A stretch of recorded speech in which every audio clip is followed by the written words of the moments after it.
Absolutely nuts.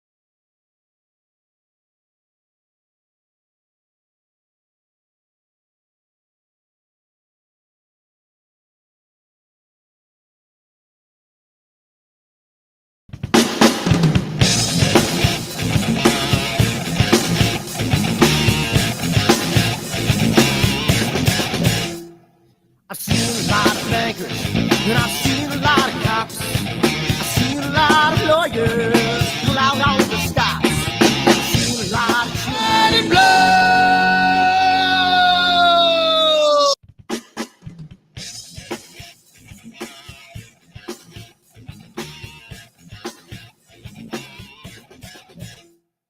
I've seen a lot of bankers, and I've seen a lot of cops.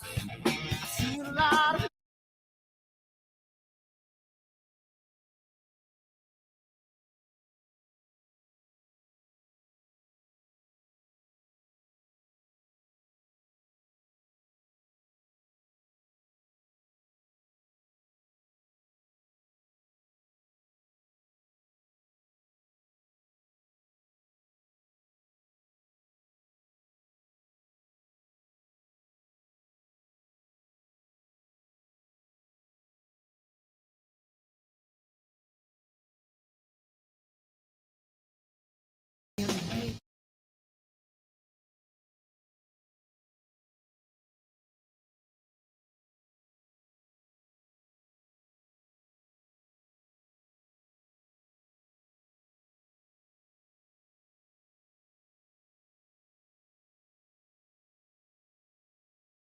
thing I understand.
I just want to get right back to guitar-less planet.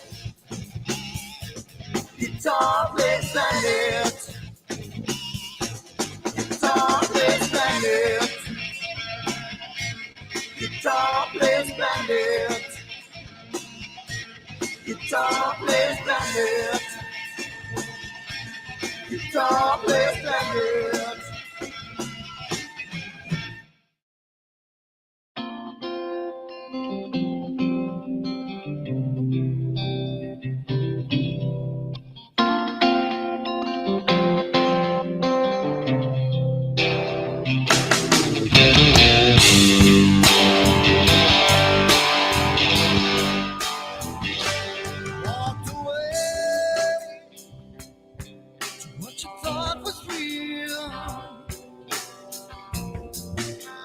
Took everything that I had, yeah. Walked away, but you left one thing behind.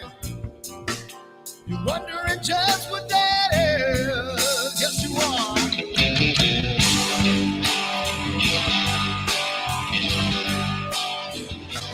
Well, the world stops spinning around. I'll be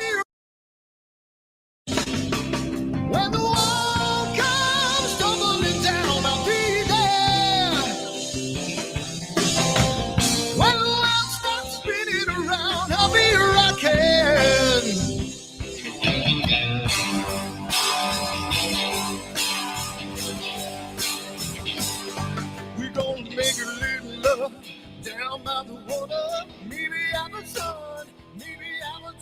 when the music man calls. That's when I gotta play.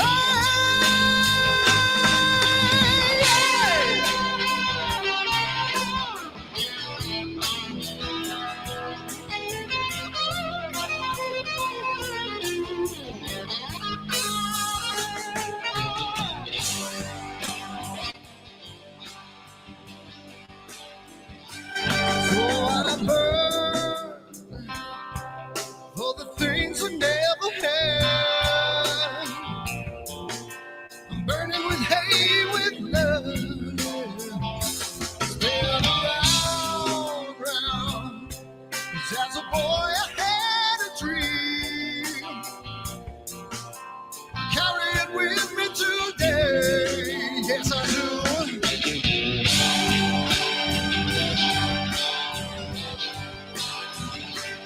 When the world stops spinning around, I'll be rocking. When the walls come tumbling down, I'll be there. When the world stops spinning around, I'll be rocking.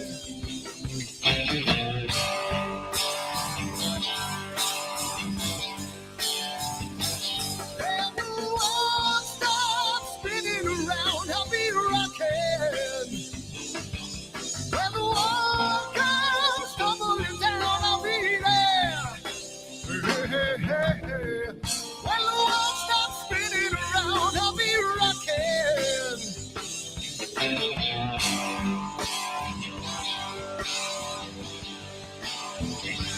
When the world stops spinning around, I'll be rocking.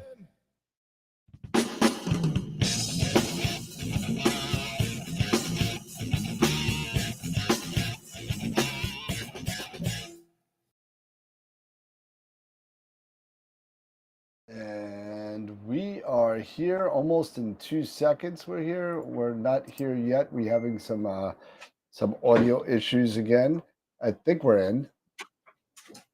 And let's see. Jesse, do we have you? Am I here? Am I here? You are here. Scott? Okay. Pete? Yeah, can you hear me?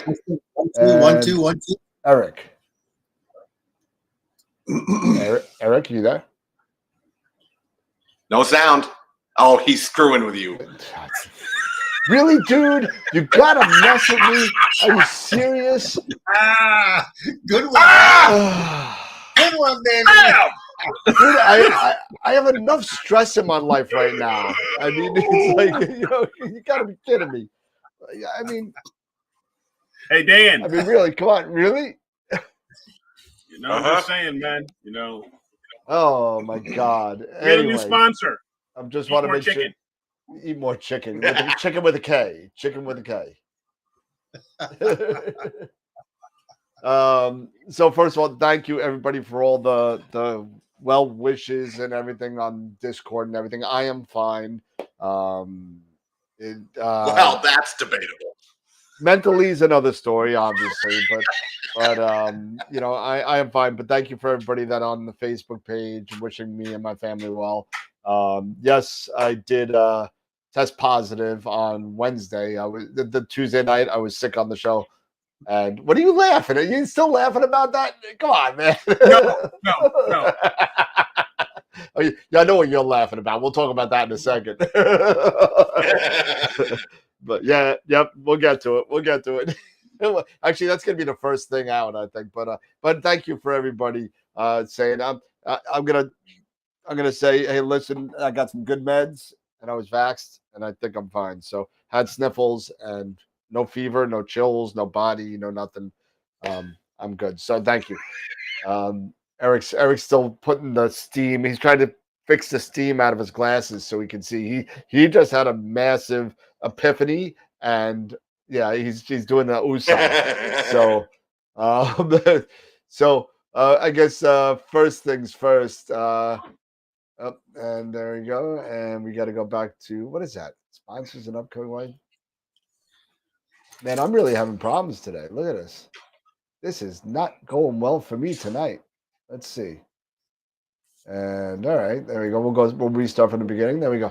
Okay, so thank you everybody for all of our sponsors, Woodland Hills Camera Telescopes and Night Skies Network. Thank you so much for being part of our family here and giving us some stuff to give away. So thank you so much for that. Followed by Prima Luce and Camera Concepts at our Red Giant level, next level up. So thank you for those guys. And if you haven't signed up for any of these giveaways, go to the website. Go to www.astroworldweb.com. That's at the bottom of the email, right there on the last line. Go to that website, and all the way at the bottom, there's 5 giveaways, and we have another giveaway. We have 2 giveaways tonight. Since I wasn't feeling well on Wednesday night show, I cut it early. And Jesse, I think Jesse reminded me. I'm not 100% sure that we had a get. I said we're not doing it tonight. We're just gonna go on and we're gonna do it tonight. So tonight is a $50 gift ticket to Camera Concepts and another free Masters of Pixinsight Class. So that's gonna be cool. And then yes, since I had so much time with the COVID, I was able to put the IP for AP logo up there as well as the Masters of Pixinsight. So I was able to fix that. And so those 2 are at our super giant level. They've given us a plethora of classes to give away. We're going to be giving away classes every week for the whole year. So sign up for the giveaways. Make sure you do that or else you're not going to be eligible. So sign up for them on the webpage. And also thank you to all of our member sponsors. Our first Black Hole member, which is anybody over the $10 limit, will be a Black Hole member. John Gambal was our first Black Hole member, so thank you for him. And our Red Giant members, too many to go across. So make sure you go to our Patreon site. And if you like what we do, you like what you say, even if you just like 3 out of 4 of us, go to there. Or 3 out of 5 of us, or 3 out of 9 of us. I mean, there is 9 of us now. It's funny that this gets all messed up, but so be a member. Be a member at any level. Every little bit helps. So thank you for everybody and our maiden sequence members. Again, way too many to list now, but go to our Patreon site. And check it out. That's AstroWorld TV on Patreon. So go check that out. And then our Protostar member, Kieran's Corner, thank you also. And upcoming guests, April 29th, we'll have Dr. Gaston, and he'll be talking to us about on-axis guiding. He's from Innovations Foresight. So that's going to be a lot of fun. And May 4th, we have Richard Wright from Starstone Software and formerly of Software Bisque. He's going to be coming hanging out with us and see what new stuff he's got coming down the road. May 13th, we have Eric Coles, astrophotographer and one of the presenters of the Astro Imaging channel. And on May 20th, we have my buddy Maxie, who's been hanging out with me on Global Star Party. He's an astrophotographer from Argentina, and he's going to be going through some stuff and some pictures that he does. And if you love landscapes, you're going to love what he does. So come and check us out that day. And also go check us out on our other social media platforms, Discord, Twitch, Facebook, Twitter, Instagram. And if you're a Victi Potato fan, you know what else I'm talking about. So there we go. And that is the spiel from the day. And I got through it, which is nice. And let me just get everybody back online here as far as audio is concerned. I believe everybody is online now. Cool. All right, cool. Yep. Yes. Everybody say something. So I know you're there. This time. We're here. Hello. We're here. I still got the sniffles, so excuse me. Blowing the stock rockets. It's okay. It's all Yeah, good. it's not even stock rockets. It's like just these little dribbles. Anyway. Well, I have a first question for MX Quattro. No, yes. MX, I don't have any news on the NBZ right now. I know it was ordered. I didn't show up to the show. Thank God I didn't show up to the store yesterday, because I went to the testing station, whatever, and I said, let me just go just to see if I took 2 home tests. They were both negative. And I said, let me just go get a real one. So I got a real one. It came back positive before I went to this shop. I was like, man, you guys just dodged a bullet. I said, so I didn't make it to the store. I'll try and find out some more information tomorrow now that I'm feeling better. So I do apologize about that. I'll get you some info though. I appreciate your patience. So Eric, Yeah. Eric had an epiphany just minutes before the show went online. Throw something. Minutes. So Eric, please let us know the brain fart that just occurred. That took 2 weeks of sorting out. No, this was more than 2 weeks, All right. brother. I'm trying to be nice, Eric. It's okay. You know what? I will fall on my sword when I deserve to fall on my sword. It's all good. So everybody knows that I've got this William Optics at Fluorostar 91. I got it in February. February 9th is when I received it from UPS. Nice, lovely, intact, all that fun stuff. Finally get out there, and I even got the 1X flattener, the Flat 683 Mark III. Followed all the instructions on it, what I thought was to the letter, okay? And I was not achieving back focus, right? The back focus was, you couldn't get close enough, right? Yeah, I couldn't get close enough. And then when I finally, and I even, when I got close enough, based off of all the diagrams and everything, looking on the website, reading, stuff like that, I wasn't Eric, back. before you, I got an idea. Before you go any further, how about this? Yeah. How about you put the thing together the way you had it before you figured it out, and then show people and see who guesses what the problem was. Okay. See if somebody can figure it out. The evilness of Scott has appeared. Yes. Yes. Oh my. So go on with the show. I should have just canceled the show. I should have just canceled it because it's all good. Man, we're off the rails early. We're off the rails early. We are so off the rails. You know what? Give people on the show give people an inch, they take a mile. I'm telling you. You know, right? You go down to a 1 hour show and it's like just free reign. All right. No, I think he needs. I think you do. I think you need to kind of go through that process because everybody out there will just like feel that feel those feels right along with you on that one. I think. Yeah, sweet release of idea. It's a sweet release. Yeah, it is. But you know what? I digress. I'm just gonna go through it. I'm just gonna knock this out and just get it through with it. So bought it in February 9th. It is now the 22nd. So I've had this, for almost 3 months now, right? Yep. Or a little over 3 months, something like that. Anyway, could not achieve the proper back focus, right? I could barely, like the draw on the focus tube. I was barely like 5 millimeters. I could only go in. I couldn't go in any further. I was fighting this thing forever. I even contacted William. I actually contacted William Yang. And what did he tell you? Tell him. And basically what he told me, because I purchased, there is an adapter that you have to purchase that they say that they recommend you purchase, slightly larger adapter for the flat for the flat 68.3, because the flat 68.3, the original flange that comes on the back of it is 30 millimeters, right? So they actually built a larger one, which is 45 millimeters in thickness.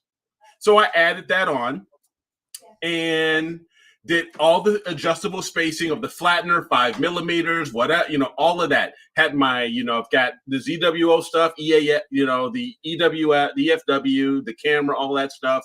55 millimeters, actually 56. But anyway. People are trying to guess, by the way, in the chat. Oh, yeah. And I get it all together, and I'm actually achieving some of the focus, right? Is actually I can get focus. But the draw shoot is so freaking far in. I've got like this much before I'm actually going back into the OTA. So I have very little space on the focus. And he can't even say it. He can't even say it. No. So no, you people, you gotta understand when we were in the green room, you gotta understand what we heard. You gotta understand what we heard. Eric is off camera. Yeah, he's off camera, and all we hear is, "You have got to be effing kidding me!" And we're over here dying. Like, what the hell is going on? I thought Titan pooped on the floor. I know, right? I was thinking it had something to do with that, or a dog ate something. That's what I thought. And I've got 3 dogs, so I was gonna kill one. I would have killed one of them. But anyway, so I posted on Facebook several times about this issue. And I get a reply back, and God bless this man. Thank you. Glenn Martin sends me back a reply and says, "Hey, Eric, you need to do this." And so that's what you did. And that's what I did.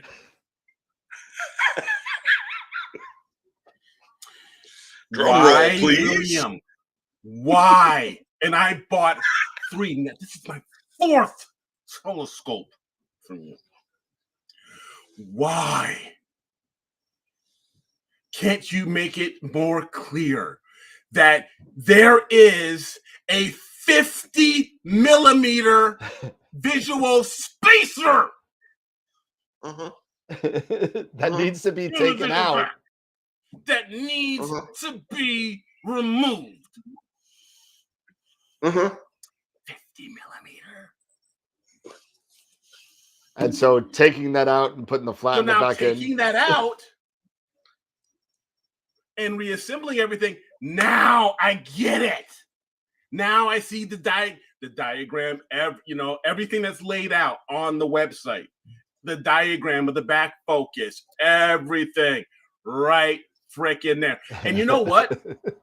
Glenn even says because I had no idea of this, right? But Glenn he even put out a web page about this. He even says, and I wish I would have seen this or had any idea about this, that this is an issue that people do not know about that freaking spacer. Because it looks like it's all contained. It comes like that. It does.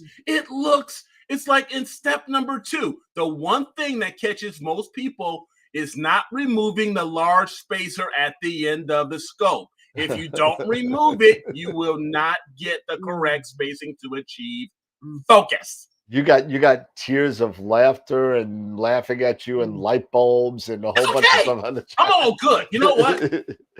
Hey, it's all good. You know what? We all learned something. What do we say?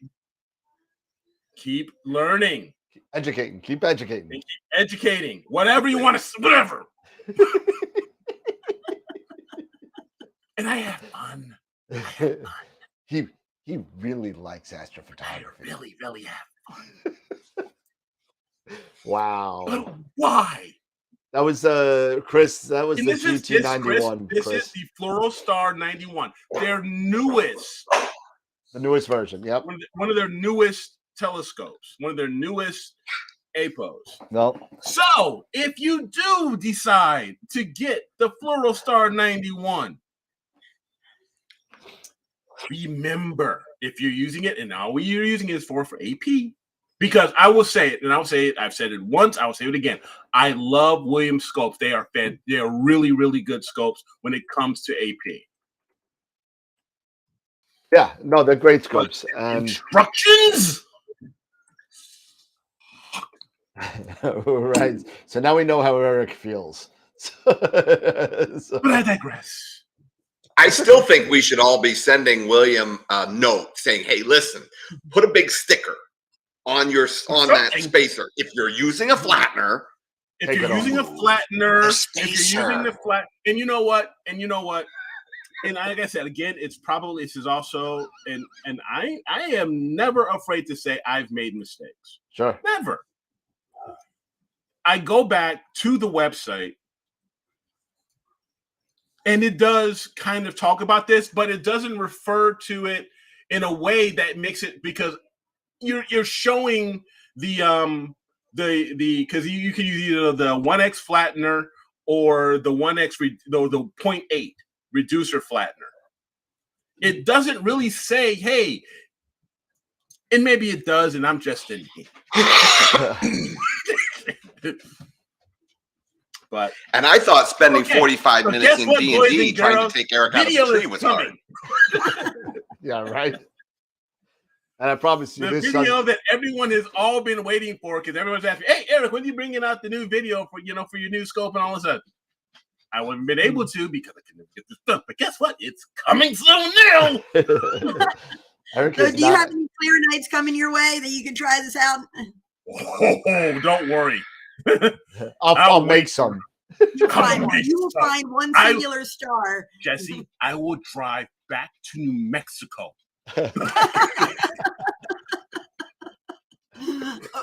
That's fair. funny.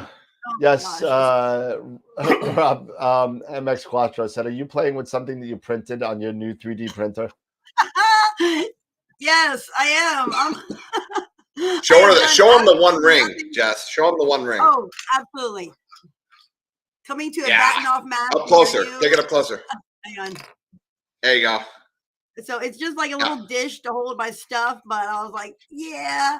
Oh, I've been doing all sorts of, like important things, like one rings and hold on, alligators. Like these things are just entirely too cool. I swear it's going to get used for astrophotography gadgets, but for right now, dragons. Dragons. Awesome. It is. I'm like, I had no idea these things could like print already articulated like that. So I'm loving that. But this thing is just like the fun. I'm going to print some of these out for my students. I've actually got 2 on right now because I feel like the kids will just love playing with these things. So Pete, you got a statement from Chris Fierceman. He's one of our Astro Photos of the Week winners. He said, "Sell me a wonderful mount for like 10,000. I'm ready to image. My CEM 70 Nook has been to the shop and back, and it still will not guide in declination. But only on the west side of the pier. East side is fine. It was bought in October." Good God. Dan, do me a favor. Post my my email address. Yep. The one in Hotmail. No, the telescopes.net. Yep, Peter, right? Yeah. And that's like buying a car and only being able to turn right. There you go. What the heck is that all about? Good God. So I gotta turn on my Eagle. I forgot to turn it on. I've been like playing with stuff. I got a clear night tonight. I got 61 degrees and 2-mile-an-hour winds and a clear sky. Oh my God.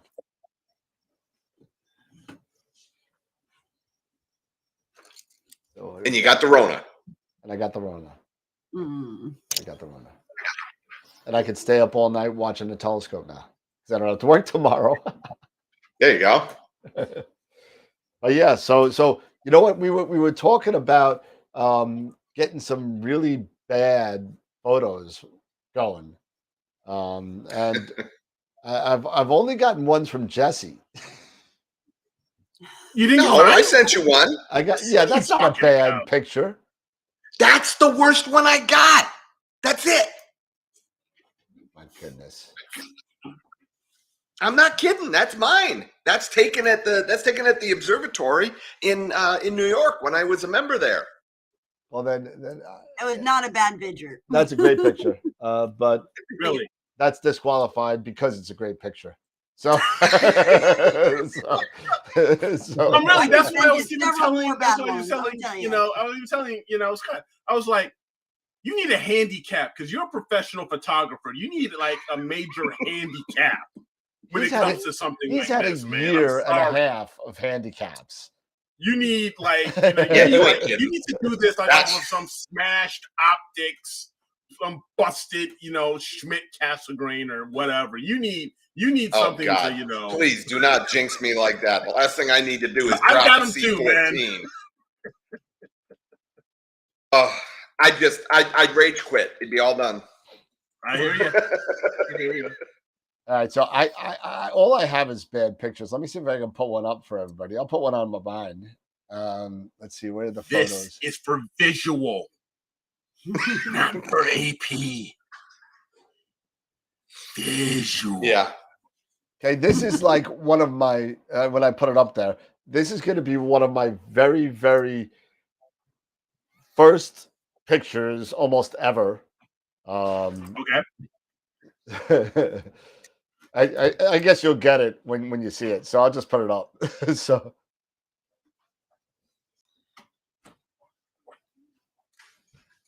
can you see that? No? Can you see that? Who's that? That James Bond? Did you have your thumb in the way? Yeah. Well, he's playing. No, those are shadow characters. That is, believe it or not, the moon.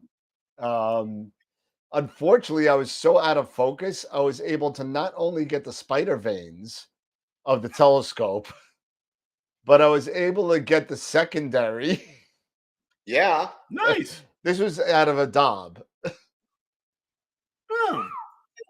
So that was a pretty bad shot. Yeah, okay. All right, so maybe mine does, not maybe qualify. Okay. And in the Scott version of humor, I'll have to give you another bad shot. Here you go. Oh boy, here we go. Oh no, I'm afraid.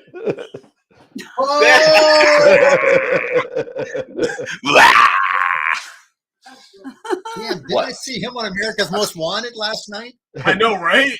I have the Beavis and Butthead shirt to go with it. Yeah, So what in the hell was that? What the hell was in your mouth?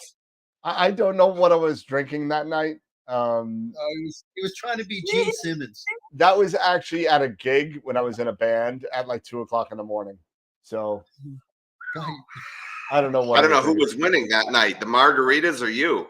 It was something yellow. I don't know what I was drinking, but it was something. I don't know what it was. Something yellow. Hold it. That's an open statement.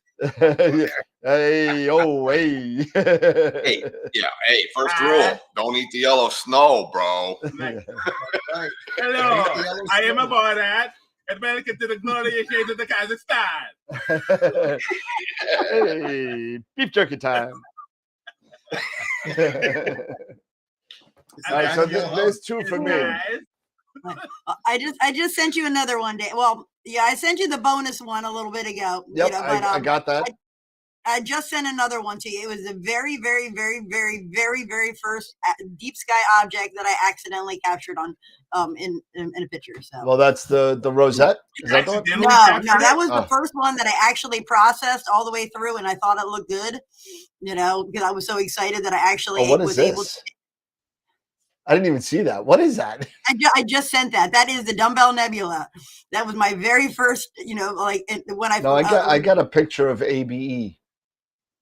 Oh yeah, no, that was the bonus one. Yeah, that was the one when I first tried to do Pixinsight without watching a tutorial and doing, without watching. Oh. Yeah, like when I was like, I can do this on my own. I don't need to watch this video tutorial anymore. I've got it, and I didn't. Did I skip a picture? Hold on a second. But I just sent one like 2 minutes ago. I got Eric's. Okay. You got mine? Yep. Oh yeah. I got Eric's. And where is? Oh, you sent it to the other one. Yeah. So I got it. Yeah, I got it. Okay. And save as desktop. Okay. And here we go. And oh, that's a good one. Oh, that's that's awesome. Hold on. I'll get it up here. So here's Jesse's first. There we go. That's cute. Nice. Were you in the Millennium Falcon when you took I that? know. That's like That's so really hyperdrive, man. That's Yeah. I was so excited about it though because it was like, oh my gosh, it's green. Like I up can until see that it. point, I had never seen the color in You can- anything. Like I'd always done visual, and I'd see the little smudges of gray. You got And when the I apple did this, core. I'm like, oh my gosh, it's green. It's green. Huh? Yeah. And this was the picture that started all the Yeah. madness right here. Yeah, you got the green. You got the apple core going. You know, there you go. There are enough donuts there for a cops convention. No, yeah, they're definitely a little bit out of focus there, but that's okay. Yeah, That's all right. that Oh, one, I think I man. was doing was it like I think I still had like the eyepiece in there. Like I didn't even know any better. It was still with the eyepiece projection. Yeah. Oh, yeah. That's exactly what that is. Like I didn't even know enough, better to do that. I just, I was using the DSLR and I had put like the T-ring adapter on it and just, I don't remember. I couldn't tell you how I had rigged everything up, but it all fit together somehow or other. And obviously you see the result. There you go. Then we got one from Eric, his first M51. Here we go. Oh God, yeah. There you go. Honestly, that's not too bad. This was this was my first ever. This was with my Celestron 8SE, the Nexstar 8SE with the 0.63 reducer. Yep. And with my Canon Rebel, my Canon EOS T3. Nice. So this is a single shot, no stack, no nothing, just a single shot with me using backyard EOS. And I don't know, I can't even recall how long this was. Yeah. It was probably only, like 10, 30 seconds, something like that, perhaps. Yeah, this is before we put in like stuff in the names of the file names. Yeah, exactly.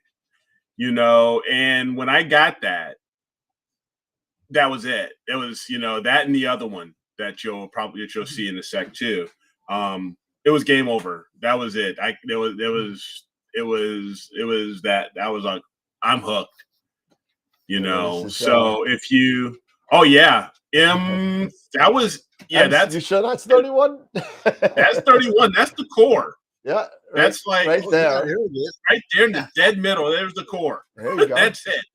That was probably another like 10-second shot, or even that, maybe that was 2 seconds off of the with the Nexstar 8SE. Yeah, that's nice. So completely. I mean, if you look in, I had the 0.63 reducer. I had no idea about flatteners or flat fields or anything like that. Barely, got it in focus. I mean, you can see if you zoom in how elongated the stars were, so you can definitely tell that this wasn't a flat field or anything. That's not like so that. bad. So yeah, it's not so That's not bad. Yeah, because there's there's M110 right there. If that is it. But know if I could, and then the other one. So that was like my third shot because I did these all in the same night, and I just ran. You know what? I took them, and then I saw them on the backyard EOS, and there's the Owl Nebula.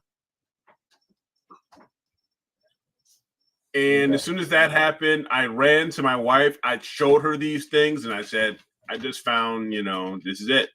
I found what I want to do. And Then I started watching, Trevor, and started doing everything else. And this was the red pill. Yep. If any of you guys know what I mean. I do. Most people do. That's all a matrix.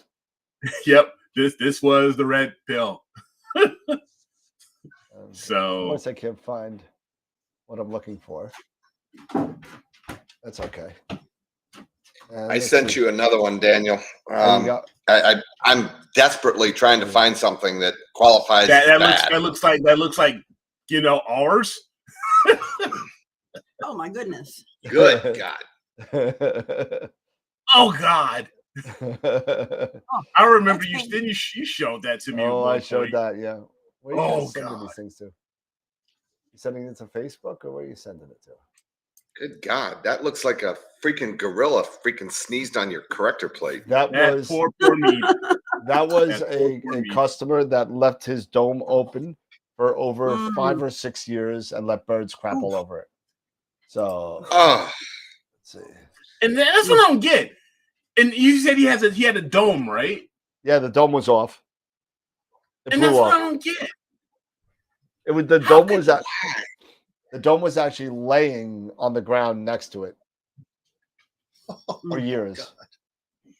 What size stroke was that? I don't know about some folk. I don't know about you guys, but me, I have a very limited budget. And the thought for me to get an observatory, even a domed observatory, any kind of observatory, I'm elated that my wife even let me, start doing these plans. Yeah, exactly. But to let someone, but for a guy, to be that careless when you have an observatory, to let your dome just be up on the side and do all this and that and the other, that is the epitome of, for me, of somebody who just doesn't care about their money. Yep, I agree. The one problem with that picture. As hard as we work, and you do something like that. Eric, one problem with that picture right there is that you can't see the star field. No, I can't. Did it come through? Did the star field come through for you? No, it's literally just moon. It's compressed. It looks like it. Yeah, I might see a couple stars on the bottom left, but other than that, I don't see anything. Here, wait a minute. How about if we do this? I take this like this, and I go like Scott. These don't Wait count. a minute. I go like this. What if I do this? Can I do this? I don't know. What are you doing? Maybe I can do this. Let's see. I don't know what you're doing, so I can't tell you. I'm trying to share the screen. Oh well, you got to let me doing that because I got to look at it. Sorry. Let's see. Hold on. But you see, you need to blow that out big. Hold on. It's the same thing. Yeah, but can you see the star? You can't really see the star field, can you? I can see. Is that a planet? That's a planet? No, that's a crosshair or something. What about a crosshair? Oh no. Yeah, that's sorry. That's I think my I see mouse. one star at the top right. One red star. Yeah. No, I see some stars. I see some stars over there. Yeah, at the right. Take it up full screen, Daniel. You're sharing the screen, so that's as well as I could do. Oh, you can't. No. Oh, there it is. Okay, I see it. Yeah. So yeah, it's just not translating. It sounds like if you send me the actual file, I could share that. Not this. I thought I did. You gave me a JPEG. Gosh, but it should be a high resolution JPEG. Yeah, no, it's not. Unless if it's hold on. Let me try one more thing. I'm pretty sure I sent you a high resolution JPEG. Let me just check and see, but Hi, Leo. Yeah, I see some stars, but I saw some, because you know what? The top left and right side. The problem is that you sent it embedded, and that crushes everything. Yeah. What if I zip it? Or just send it to the AstroWorld email. Okay. Yeah, I can't do it that way. Okay. All right. So, Pete, you got any pictures, Pete? I did. I sent those to you last week in an email to your email address. Right. Where is it? That's on the other. Let's see. Leo. Scott, Ron. Where is it? Warren. Where are you? I got too many email addresses these days. I don't know. I really It's do. The HR. HR. Okay. So Yeah. let's see. Pete. Maybe I just search Pete. Daniel, you still got me full screen on YouTube. Okay. And no, I don't. And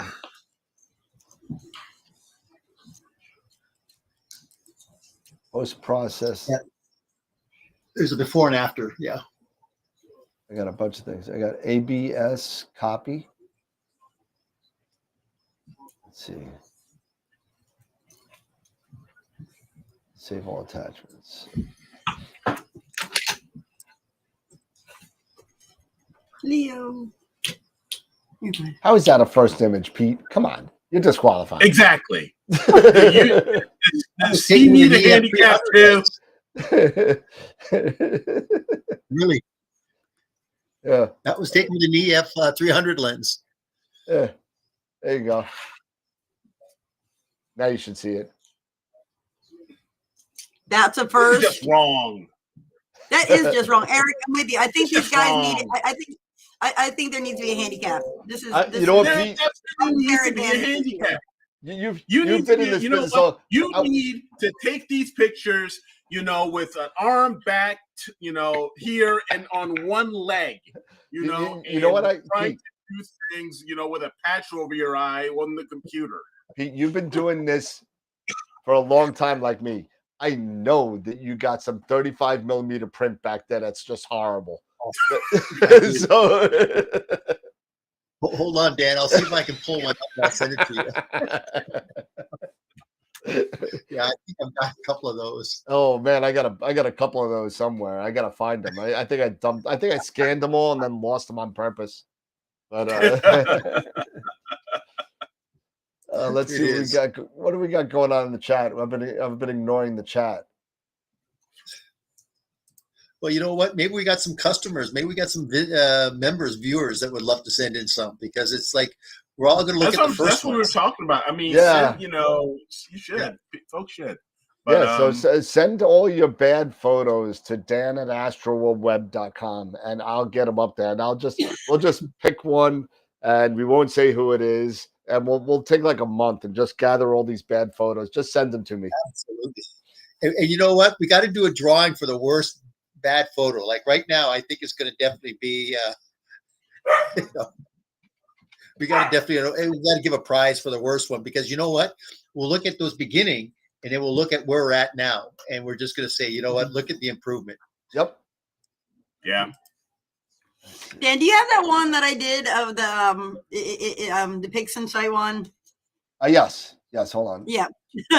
I to this day have no idea what I've done here, but okay, and here we go. There we go. Yeah. So the first time I tried to process a photo all by myself in Pixinsight without watching the tutorial, I said, I'm going to do this all by myself, and this is what I got. So if anybody has any idea what I did here, I'd really like to know. So it looks like you should have watched the video. Oh, and I did again, and I wrote myself a cheat sheet shortly thereafter. So yeah, so Band-Aids, table of one. Out there learning, what's that? What in the world? I was just saying, Band-Aids, table of one, Jessica. Wow. I don't know what I had going on. I had posted that on like some Facebook group years looks like ago. a gravitational wave. Yeah, I like Dan's comment. It looks like Twister. It looks like Pixinsight Twister. Right hand red, left foot yellow. But yeah, that popped up on my like Facebook memories or something because I posted it and it popped up a couple weeks ago and I'd forgotten all about it. So I resaved it again, so it was right up in my camera roll. I'm like, yeah, that definitely looks like something was messed up somewhere. Without seeing what was done before, there's no way we're gonna be able to tell. I couldn't tell you. It was a few more weeks before, a few more images before I finally decided to try it again on my own and had much better luck. And if I was to even guess just at what I'm seeing, it looks like you integrated the whole photo as an RGB or had an RGB photo and you integrated the whole thing and then did ABE after the end. Okay. That's what it looks like. With just you know what, and that just makes because so those much 3 more windows sense are now there. than it would have years ago. Yeah, just because those 3 windows are there, because the integration one's in the back. So Okay. I don't know. It could be anything. It really could. Yeah, no, it's Let's see. Always fun to look at. Oh, yeah. So, yeah. So, but you know what? This just goes to show. Hey, Dan, bring back up my M51. Give me 1 second. I gotta find where I put it. Yeah. Leo. Nope. There it is. There we go.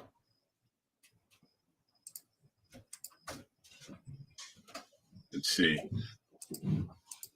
Got it? Yep.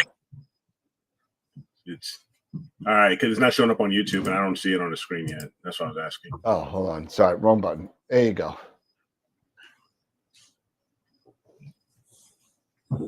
It's up. Okay. Yeah. See, and this is what, we talk about because today is, Friday night beginner Q&A and definitely send questions and stuff like that. So this was me. I took this was almost 5 years ago. Right. So, and this was, I had no idea about stacking or exposure time or any of this stuff. I mean, I had no freaking clue. So if we go from that, and then I'm just going to share my screen here. And let me know when you see it. I got my screen up. Yeah. To that.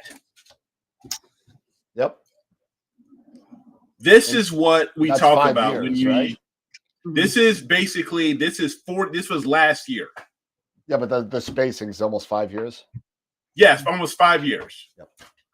Right. So with new equipment, learning, new processes and stacking and all of these and all the different techniques that, we have to learn for astrophotography because this is such a learning, process. It just shows how, if you keep, being persistent and keeping at it, and this is with a doublet and with a 294. So just keep at it if you get started, don't get discouraged, ask questions and eventually, and this isn't by far the greatest, but this was the first one where someone actually nominated this for a top pick off of AstroBet. Wow. And I was elated. I couldn't believe it, But my point is you just never know. Just keep at it, guys. I mean, you can see, just even after a short period of time, and that was, I don't know, 4 years ago. I mean, between then and that you will get there. It's just persistence, ask questions, and a lot of YouTube University and, and all that other stuff, listening, to Sean from Visible Dark.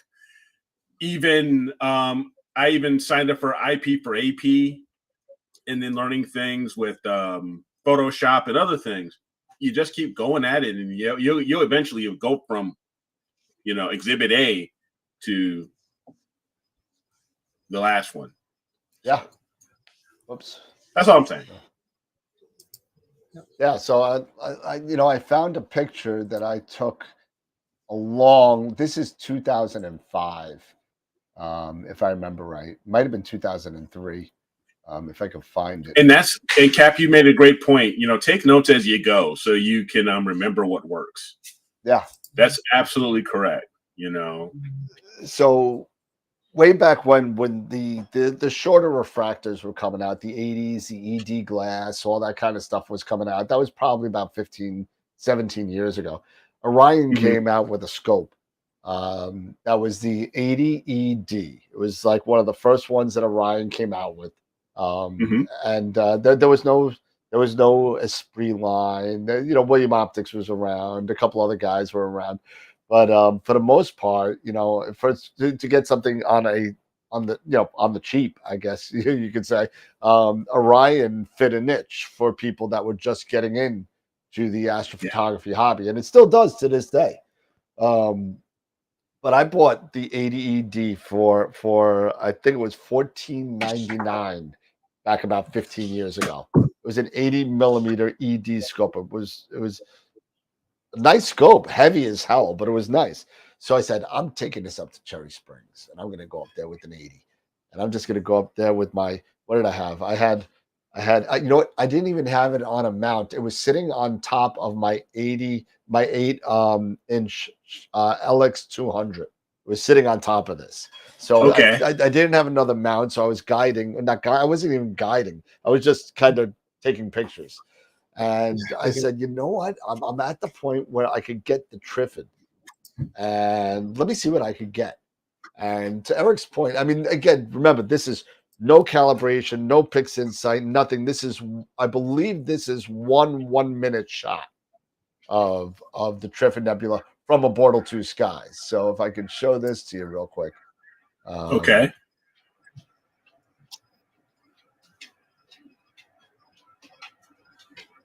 Oh, cool, man.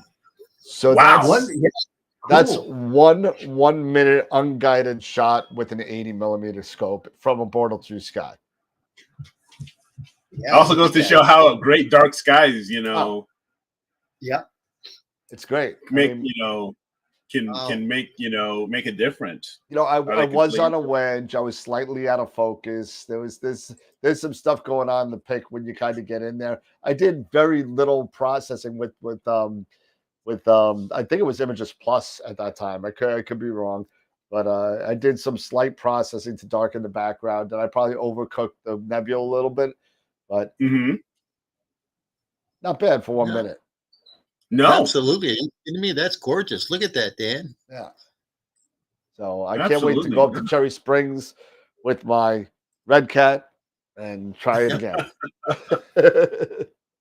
Yeah, maybe I can get up there now with my corrected FLT 91. That's sweet. Well, hey, Dan, do me a favor. Pull up M16 that I sent to you to your HR email as well. Okay. Because that was done with Star Exterminator. And I tell you what, I love that program. That program. Yeah, it is a good program. And save all attachments, post-processed M16, right? For those of you that don't know, Star Exterminator, is it the StarNet killer? But I tell you what, it's better. Sean Nielsen did a video on it.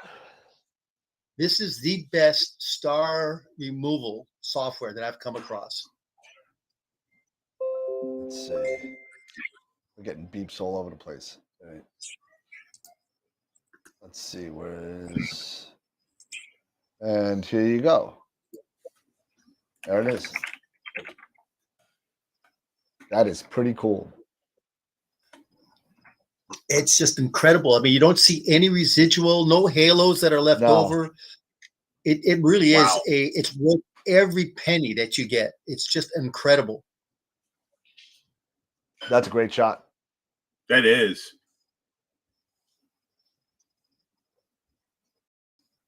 That's pretty cool. Very nice. And it's summertime. It's going to be summertime soon. It's coming out again. It is. So. Yep, absolutely. Now that Eric's got that back focus figured out, you'll definitely get some good shots with that. Actually, it's front focus, not back focus. Yeah. Right. You guys are making me like move and stuff. That's okay. That's okay, Jess. No problem. Did she already leave? Yeah, I think she's Turn it already gone, Dan. Yeah, I think she did. Oh, I missed Yeah, it. the So- puppies were messing or tearing up the house or getting our cats. So There we go. Now I'm a regular picture size now. There we go. okay. I got to figure out what happened to that other one. I got to figure that out, but not sure how I messed it up. But let's see. All right, so we got 30 people watching. So too many trees blocking my view of the eagle. Let's see, nice. Starting at version 2. Show them my observatory one, Daniel. Let's see, where is that? Hold on a second. When did you send that to me? It was in the admin. In what? In Facebook? Yeah. Oh, dude, Messenger. I can't go to all these different places to get these. It's too much stress. Facebook, 3 different emails, Discord, Instagram. My God, you There's guys too are much killing going me. on. Absolutely. Let me see if I can Too find much. it now. You have an observatory? No. It's a shot that I did of an observatory with the Milky Way over the top. Oh, of the it. Milky Way shot. Oh, the Milky Way shot. Oh, Yeah. First shot, right. What can I tell you? gotta go back to the Facebook. Oh, And not for But, nothing, that was shot on a tripod, no guider. Wow. That was in a Bortle 4 Sky, on a tripod with a Nikon D850 and a 1735 There you go. There it f2.8. is. There you go. And it's, I think, a 28 or 30 second exposure, something like that. Yeah. No, it's a nice shot. It really is. Yep. Tell me, what But was then the you brought that out illumination saying this is like one of your first Scott? AT shots. I was like, whatever. Whoa. Dude. Stepping on each other. Yep. Don, Say Scott, it, did say, you say it illuminate again, the Pete. dome? Did you illuminate the dome? Because the light on the dome. I think actually we did do that. I think I had my Light my painted? one little flashlight that actually Okay. has a green LED in it. And I See, think this I is what- illuminated the dome with the green LED. Yep. Huh. Cool. Very, very nice. Yeah. Yeah, for sure. Look at the core. Look at the core of the Milky Way, and look at that halo just to the right of it. Yeah. I mean, it's just incredible. You can see the dark river going into Antares. Look at that. Yep. You can Yeah. see the dark river right in there. Look at that. That's just amazing. It's hard to believe that's like a 1/32 shot, isn't it? Yep. Yeah. Yeah. That's a nice shot, Scott. Are we leaving? No, I don't know why that happened. I Oh, pressed We 4 had up and premature ejection. something happened with these settings, and I don't know what happened. Well, I thought we were going to cut to a commercial. Yeah, but really. We'll be right back. Let's see. So We got sponsors now? Yeah, I know, right? There we go. Seriously, We're Eat back. more chicken. More chicken. What a day. What a day. What a week. But Yeah, David, that was in the Rochester Academy of Sciences Bortle 4 observatory field. They've got 8 domes there, one big dome with a C-14. They've got a solar dome. They've got lots of other smaller domes, but it's sitting in a Bortle 4 Sky. It's about 30 minutes south of Rochester, New York, in a town called Ionia. Iona or Ionia? Ionia. Ionia. Like I own you. I own you. Ionia. I own you. I own you. Yeah. Ionia. Yeah. I know I own you. Really But cool field. For those of you that are in central New York, definitely check out the Rochester Academy of Sciences. It's a part of, I believe, RIT, Rochester Institute of Technology, their Academy of Sciences division, and their field in Ionia. It's dirt cheap to get in there. I think to be a member, it's like $50 a year, and you can get in there. You can use the field. You can actually get trained on how to use the scopes that are in the domes. They've got warm rooms in a couple of the domes. They've got a clubhouse. It's a really nice facility. And that's why it's really cool when you have locations like that, and you have areas where you have astronomy clubs that have facilities like that you can go to, and you have that opportunity to do things like that. I think it's really great. Let's see. Yeah, and they've got a big up there. They've got a big push for teaching kids. They bring it's not just moms and dads going out to the field. They bring whole families. They have camping events. I don't have patio. It's a really cool place. Nice. Yeah. I don't know what happened to Dan. He just dipped. I don't know, but he was talking. He's like a hot mic for a second there. I was like, what's going on? But I want to see if there was any other questions or comments or anything like that. Let me see here. But the biggest reason why we did this, and the point of all this, is to show that, even though this, we've got this forum and we've been doing this for a while, this is Friday when we have beginners, and we want beginners, to ask questions, and we want to help, you on your journey of astrophotography. And this shows, even we, granted, Pete's been doing this for years. Scott, he's a professional photographer. He's been doing this for years. Jesse and I were still relatively new. Jesse's really new to this, but I know she's gone now, but she's relatively new to this. I've only been doing this for about 5 years. We all start somewhere, and we all have these photos that we look back on, and it's great to look back on these photos. And that's when I was showing that comparison of my first shot of M51 to what I did just last year, how far, you can go and how far you can come with just persistence and time and patience and just learning and improving, your skills. And honestly, you will most likely end up getting new equipment and stuff like that as you get better with this and learn what to do, what not to do, what works and what doesn't work. You're gonna end up buying more equipment, but just stay on it. It's all the biggest thing I can really say is just keep at it.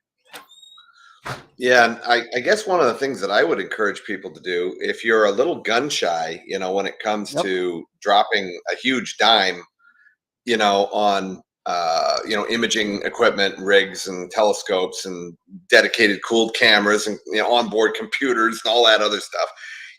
Start off with terrestrial stuff. Start off with landscape photography. Start off doing sunsets and doing like that shot that I did with the Milky Way. You can mix the landscape stuff in with the astro stuff. And that way, if you decide that it's not really your cup of tea, you've got a camera that you can use for other things, and you're not locked into a $2,000 cooled camera that's only good for astro work. See if you get the bug first. Because you'll know that passion is something you can't fake. You can't fake that, and you'll just know. Everybody that has started in this, they got that bug, they got that hook. For me, it started when I was 5. I was 5 years old, and my father took me into that dark room for the very first time. And I was hooked. All this cool camera stuff and the enlargers and chemicals and red lights and here's my father, who's a chemist and a doctor working for Kodak, teaching me how to do it. I was hooked. I was hooked. I knew that imaging was going to be something that was going to be a part of my life. So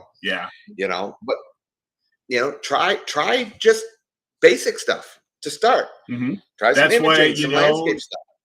Landscape stuff. You start out with, the majority of us all have cameras, DSLRs, and a tripod, stuff like that. So give that, the other shot. If you are really wanting to get into astrophotography, yet you may not have the budget yet, spend a little bit of money, $50 or what have you. Look at some of those hosted, those hosted imaging sites, remote imaging sites, such as iTelescope, for example, and sign up for them, with that for, I think maybe like for a month, $20 or something like that for a month, and just download some of their sets and just start learning that way, before you make the big investment on equipment, use other people's, go ahead. There's nothing wrong with it. Use somebody else's equipment. It's still your work, even though it's the equipment is thousands of miles away, like in even Australia or Chile or wherever, or New Mexico or wherever. Chile. It's still your stuff.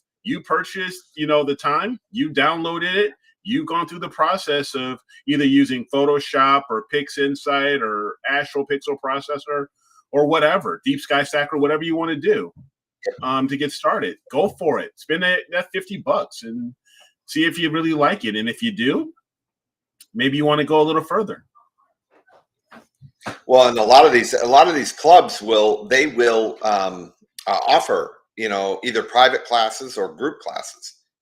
Yeah. Where you can get in and you'll have people that have been doing this for 20 years teaching you, how to make a good start, how to make an effective start, right. and do it in a fashion that isn't going to break the bank. I mean, sure, you're going to spend some money. I mean, if you want to image and you want to image well, you're going to spend money. You're going to spend some money. I mean, there's no way around that. You're going to have to spend a few $1,000s on some decent equipment. You're not going to be happy with kit lenses. Right. Right. But that's what I'm saying. But that's what I'm saying. Before you spend those thousands of dollars, give some of these these other options and alternatives a try to see if you do get that bug. And do a lot of research on, get on the web, start learning, understanding about aperture and wide field and narrow field, so you understand, okay, this is the type of stuff I'd like to do. I like wide field, or, or I want to work more on planetary or working with narrower fields of focus, dealing with more like with galaxies, because you will need a narrow field to deal with majority of galaxies, with the exception of like maybe 33 and 31. But, so just play around with this stuff. Don't spend a lot of money when you get started. With 31, for example, you can, if you just want to, you can get 31 just with a DSLR. You can get, Andromeda just with a DSLR, and sometimes you can do it unguided. Just take a couple of good, maybe 20, 30-second shots and learn. Deep Sky Stacker's free. Download it, learn how to stack, stuff like that. So there's always options out there that you don't have to spend a lot of money and go right down into the rabbit hole and then wonder within a year's time that, oh my God, I spent how much and I'm really not good at it, or I don't like it, or whatever. Don't say you're not good at it, because eventually you will get good at it. Just be persistent. But take baby steps. Don't, some people just jump right in. So sometimes you just don't really have to.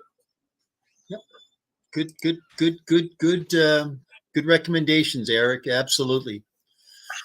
It's as I said, it's a hobby that you can kind of just skim the surface, or if you truly want to go down as deep as you want to get, you can definitely go into it. I think what it comes down to is that we all like challenges. If you don't have a challenge in life, you kind of think, you know what? It's like, if it was easy, everybody be doing it, right? But that's the secret of what we do here. It's hard. And so when you get that image that you're so proud of and you blow it up and you say, you know what, only I can appreciate the effort that I had to put into it. How many nights to be out there in the freezing cold weather, how many darks, how many bias, how many flat frames I had to get. Only you can appreciate it. And only you can understand exactly the time, the effort, and what you had to go through to develop it. That's what makes it all worthwhile. Yeah. Sorry, guys. Yeah, I'm polar aligning, guys. No problem. Yeah, I would absolutely agree, Pete. It really is an art, and it's something that you're either going to love it or you're not. It's kind of like opera. You're either going to really like it or you're just you might learn to appreciate it, but you're never really going to love it. I don't like it. Yeah, exactly. That's exactly right. That's my point right there. It's funny. I got an email today from a gentleman that's having issues trying to get a ZWO to be able to get recognized in the software. And literally, he sends me an email and he just says, look, I just want something that's automatically going to do it. And I said, then I tell you what, you're in the wrong hobby. This is the hobby. Yep. This is something that you're going to understand, because he's got a one-shot color camera, but he doesn't understand that you got to go through the debayering process. You tried to explain it to him. He said, well, wait a minute. I'm just so used to taking a one shot with my DSLR. How come I just can't get all the color? I said, you're into a whole different hobby altogether. So believe me, this is going to be a little bit more intricate than what you're used to. But believe me, you're going to have to take the time to understand it. But that's exactly what it is. It's a challenge. There's no question about it. So you got to understand that if you like challenges, this is a hobby to get into. Yeah, I mean, as a professional photographer, I've got a question here, guys. Oh, sorry, go ahead. A question just popped up. It's from Billy. Billy's Astro. He's asking, okay, here it is. He says, I'm going mobile for the first time where I need to power my rig with a battery of some type. I will need to power my mount, pocket power box, I'm assuming Pegasus pocket power, dew heaters, ASI Air Pro, 294 MC Pro. I have a Jackery 300 and wonder if it's best to power the pocket power with a 12-volt DC and then power the mount ASI Air and the camera from the pocket power. I'm gonna. This is my opinion. You with the ASI Air Pro, because we're talking the Pro, and if you have the Jackery 300, I'm struggling to understand really why you would need the pocket power, the Pegasus pocket power box. The reason I say that is because the ASI Air Pro, you can regulate. It has several inputs. The 5-volt inputs that can support most likely you're in the 12-volt DC, and you didn't mention what type of mount you actually have, but I do see the 294 and the dew heaters. You can actually run those straight off of the ASI Air Pro, right? They will supply you with your power. You can go into the settings of the ASI Air Pro. And if you have multiple dew heaters, you can set up to 4 devices. You can power 4 devices off of the ASI Air. And that could be your dew heaters, depending on how many you have, 1 or 2. And definitely your ASI Air, you can power that. And possibly, depending on your mount, you could send power there from the ASI Air, right? And then plug the DC of the Jackery, the 12-volt DC, into the ASI Air Pro. So you may not necessarily need, okay, and it's an AVX mount, then yeah, you can actually power pretty much everything right there off of the ASI Air. I have an AVX, and I have a River, an Echo River battery 500 battery power pack, and it has DC, and all you need is to have that 12-volt DC coming from your Jackery into the ASI Air, and then you can with ASI Air Pro plug in with the 12-volt cables, or 5-volt cables rather, plug in each of your devices. And if you need to, you can always get if you're depending on your dew heater, if it has the RCA adapter or RCA plug, you can get an adapter to plug in that RCA into a 12-volt power cable, and then plug that right into your ASI Air. So you can definitely do that. The one thing I would be concerned about is the power conditioning, if you will, that that is sending to the computer. Is he running a computer, like a Raspberry Pi or something, or is he trying to power a laptop? I'm assuming he's just doing everything off the ASI Air. Oh, he's got an ASI Air. Yeah, he has an ASI Air. Okay. Right. Yeah. So, for instance, the Eagle is a little sensitive to voltage regulation, because it is a full-on computer, right? So you have to have decent voltage regulation, and and so I run everything through a voltage regulator that came with the Eagle, the Yeti, the Gold Zero Yeti, and that ensures that the Eagle will run without any hiccups, because the last thing you want that thing to do is to die on you because of a power spike or something. Scott, we should really talk about power supplies like the Gold Zero. Gold Zero is a terrific power source. It's a rechargeable power source, and they actually have different models. And it's really the best that I can recommend for power is the Gold Zero. They're expensive, but I tell you what, they're worth every penny that you get. Believe me. Yeah. And they'll last, and all you have to do is once they're depleted, you recharge them, and you're ready to go again. But they have multiple different models, so that would be my recommendation: is to look at the Gold Zero. Yeah, the 500. I think the Yeti 500 is, I think, right around $799, $899, something like that. I think $799. I think maybe for the 500. The 1000, I think, is 12 or 1300, something like that. But I'll tell you, you don't have to use those just for your Astro work. I mean, they work great as emergency backup power. I literally had my 1000 running my fridge for a couple of days in a power outage. They're fabulous. So they definitely cross-platform. The other thing that's really neat about those is that you can, if you're like a star party, an overnight star party or something, you just get a solar panel.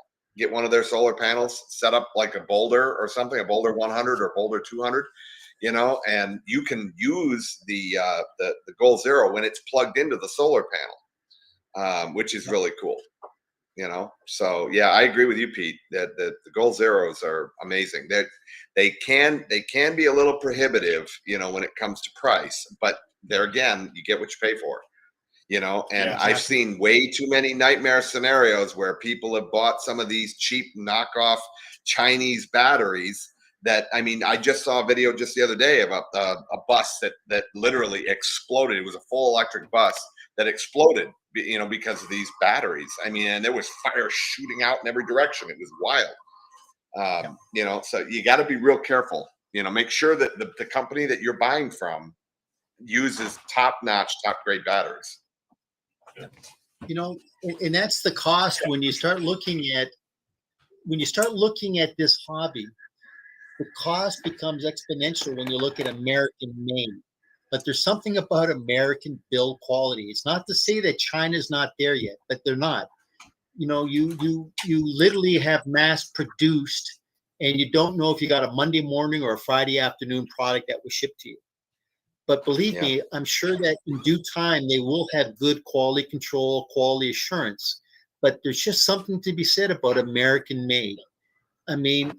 There's a cost incurred with it. But believe me, in the long run, buy once, cry once. And that's the motto. And I always say this to everybody. I say, if you're going to get into this hobby, you're talking about buying stuff that down the road, as you start to learn and you start to actually buy high-end stuff, you definitely will be putting the investment into it. It's like buying a Ferrari. The last thing you want to do is put cheap China-made tires on a Ferrari because it's not going to perform for you. So believe me, think about what you want to do, the road you want to go down, and think about buy once, cry once, because that's the motto that you truly want to live by. That's right. Eric, you looked like you were putting something together to show. Yeah. So basically, to go just a little bit off of what Billy was asking, he has a Jackery. So just going off of, what he currently has right now on the Jackery.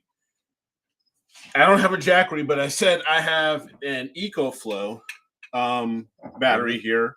And I think these are made actually. I don't think they're made. I don't know. I think they're actually from Japan, if I'm not mistaken. I have to double check to see. But no. Okay. So going off of what Pete's saying, yeah, if you're looking at which one, was he recommending? Which battery? The 500, the Yeti 500. Yeah, the Yeti 500. They're expensive, but yeah, you'll be happy with it. But just going off of what you're just talking about right now, you have a battery here. So you have something like this that has a DC, a DC input, and you have your ASI Air Pro. You can use a 12-volt connection. It does take a 12-volt DC input and plug this directly into your battery, into that battery input. And on the back there, and if you want to, you can actually purchase these RCA, depending on your dew heater, these RCA to 12-volt cables. Let's see if you see this here. Yep. Because this is most commonly used with the dew heaters. You have an RCA end, but you can purchase then with the 12-volt input. And just go ahead, and you do have 4 12-volt DC inputs here, and just select one. And then there's one for your dew heater, one for your 294, and if you have an AVX, that one this should support the AVX. It doesn't really. I wouldn't recommend it for your larger types of mounts, but the AVX, you should be just fine with this because I've used it with it, and I know it works. And that can support all of your power needs for the most part, unless there's other things that you're adding in that you haven't mentioned. And everything should go right off of here. And then you can also regulate the power for your dew heater in the ASI Air Pro app.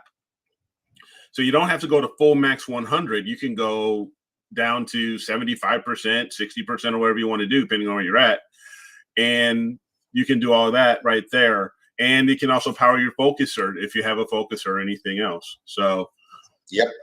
You may or may not actually need that power box. So just letting you know that pocket power box.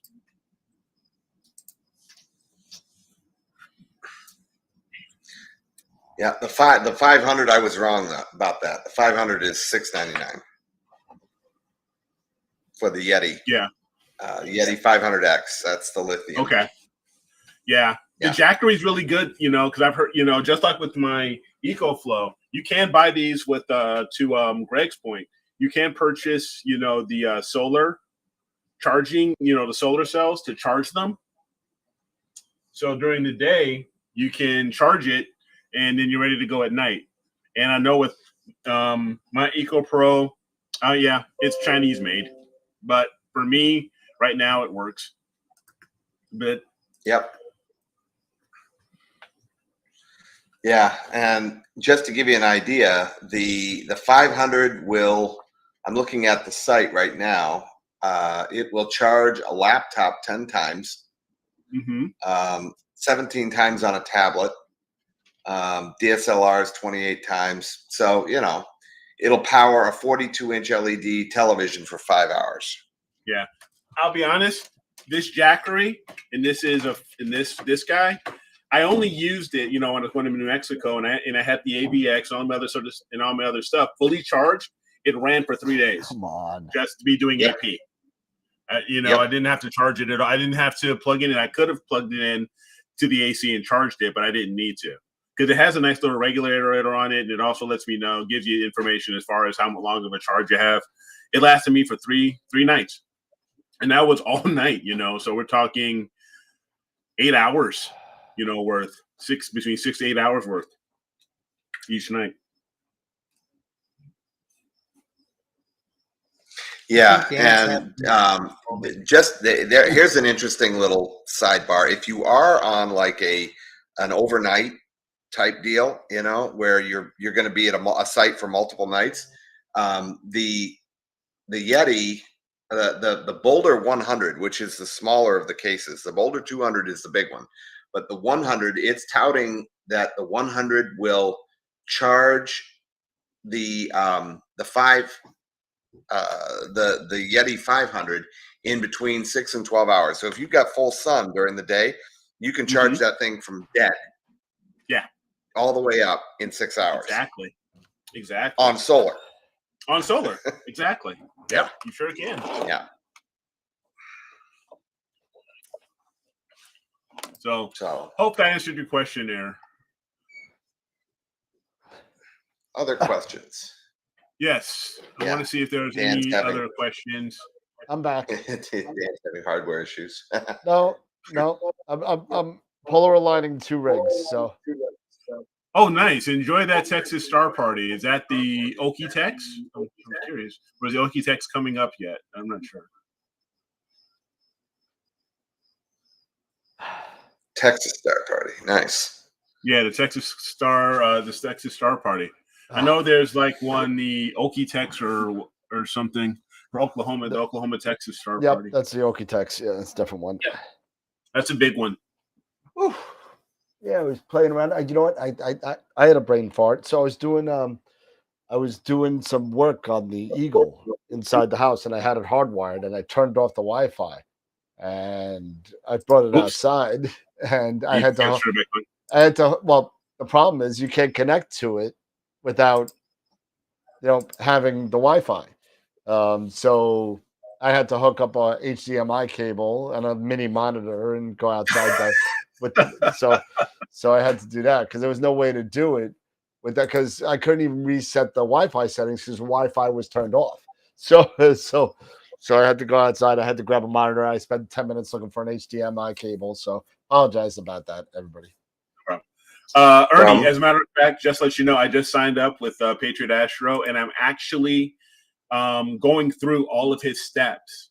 I've just gone through the first 2 videos last night to get the initial setup for Nina.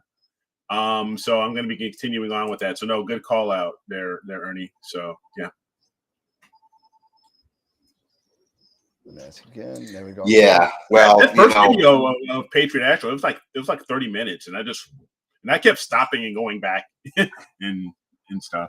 Yeah, Cap. He's talking about LiPo. If it's not a LiPo battery, you really shouldn't be using LiPo batteries for this hobby anyway. That's just not necessary.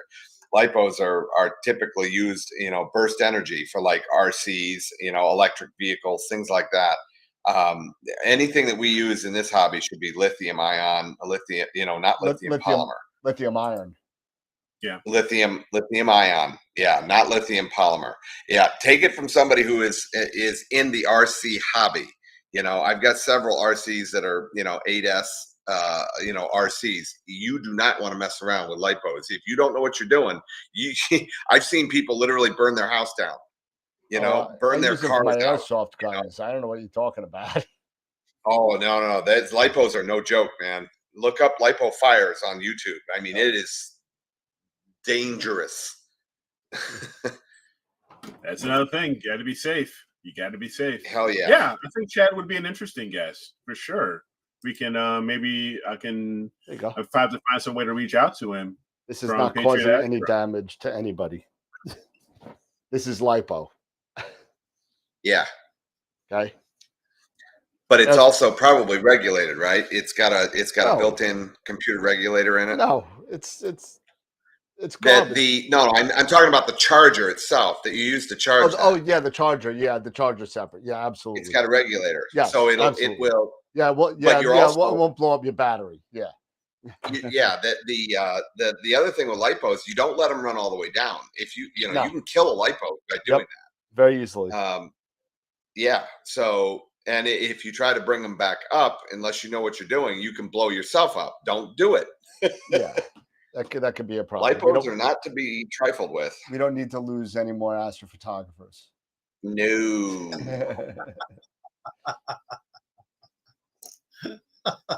There he is. Oh, that's funny. You know, it is to Scott's point. It can be very dangerous in the wrong hands. So just be careful. You know what I mean? Yeah, lipos are no joke. You know, you could really do some serious damage, just like those people that love to boil frozen turkeys in 350-degree oil. Exactly. So yeah. You know. Yeah, lipo fires. It's like a whole season just on Jackass. Yeah. You know, for lipo fires. I mean, there are people that are just. I mean, they're lucky that there's not more fatalities from it. You know, because it really is no joke. I mean, I literally have fireproof boxes that I bought to charge my batteries in because they're so dangerous. Yeah. Pete, people are asking about the scope behind you. Oh, the scope behind me. This is the Officina Stellari Velocity RH200. Say that again. Say it again 3 times real fast. Officina Stellari Velocity 200. Yeah. Officina Stellari. I said real fast. That's fast, man. Come on. Yeah, it's you can start sounding like Laka. Yeah, it's it's what happened yesterday is we had this winter storm come through. We had tornado warnings here in Amador County and Placerville. You were telling me. El Dorado County. And we had a funnel cloud probably about 10 miles south of us. So all that now is kind of blowing east. Tomorrow and for the next 2 weeks is supposed to be absolutely just crystal clear. So this is the first time I'm going to be taking it out this year, which is kind of nice. Because nice. What are the specs? Someone was asking you about the specs. Oh, the specs on this thing, it's a 600 millimeter f3.0. It's the Velocity Officina Stellari. It's Italian-made telescope, and awesome. It's just once again it's a fast scope, but it's a beautiful scope. It's kind of it's a pain in the ass. Trust me, it's a pain in the ass to collimate. Believe me. Believe me, if you ever have to do this the first time, this is like the trophy wife. This is the wife that looks great, but believe me, she's high maintenance. Yeah. Yeah, but you know what? So it's a Schmidt? No, it's an astrograph. It's got a primary. What's an got astrograph? a mirror, but it also has a lens. So it's kind of a cross between a astrograph and like a Schmidt-Newton. Like does it image at the front or the back of the scope? It actually at the back, because what I've got here at the back is I've got an Atlas focuser. I've got a Starlight Express 9-port filter wheel, 50 millimeter round, unmounted. And then I've got the Starlight Express SX36 camera. It's a CCD camera. Yep. So, I mean, I still like CCD. I figure I'm always going to keep a CCD camera, even though the CMOS technology is great. There's something about CCD technology. You know, each of the technologies like scopes, they have their advantages, their disadvantages. But I figure, you know what? This is probably a camera I've had for a couple of years. I'm going to keep for quite a while because it is such a great little camera. The only downside is the read noise is at 7 electrons, whereas the CMOS technology, you know, we're down at less than 2 electrons. I mean, it's just how it is. But there's benefits that CCD technology brings to the table. But it is it's on a Mighty mount, a software bisque Mighty mount, and once again we're using the SkyX Pro T-point and camera add-on. So it's all put in here. I can't wait to start messing with the SkyX. I've been messing with it all day. They've got a beautiful. I mean, Chris that had a question on that as well, Pete. It's a gorgeous. Sorry, I mean, go ahead, Eric. No, sorry, Chris also had a question for you. He was asking, what is the most weight you've ever had on your Mighty, and does it guide well? Oh, the scope, I tell you what's interesting about this is that when it comes to these high precision mounts, typically the Mighty is the small brother. Then you got the MX, and then you got the ME2. And typically what you want to do is you want to kind of don't push the payload capacity past about 80% if you're doing astrophotography. If you're doing visual, then you can push it right up to about 99% of the payload capacity. But if you're right at doing astrophotography, so this particular mount has got a payload capacity of 50 pounds. So what you see right here behind me now with everything is roughly around about 38 pounds. So I'm kind of right there at about that. Right at the limit. That 70 to 80%. So Yeah. if I was to do anything better than that, it would have to be going to the MX Plus if I wanted to. But as I said, the one thing that's nice about these particular mounts is that when you start talking about like the 10 micron mounts, you know, the plane wave L350, the L500 mounts, AP mounts, what I like about this is that you do get the software included. So the software is encompassing the SkyX Pro camera add-on in T-Point. And I mean, it's all included in the cost of the mount that you get. And I mean, oh, excuse me, sorry. They do have what they call their all sky image link, and it's their plate solving astrometric solution. It is bar none probably one of the top astrometric solutions software that you can get, because they're using the UCAC 3 and 4 catalogs, which is kind of nice. Compasses, if you want to do blind solving, or if you actually want to put in what your image scale is, it'll definitely find out what you're shooting at. Nice. What does that software start, Pete? Is it 300-400, something like that? That's a good question. I mean, What's it's been a while. SkyX is $299 plus. $299 plus $100 a year.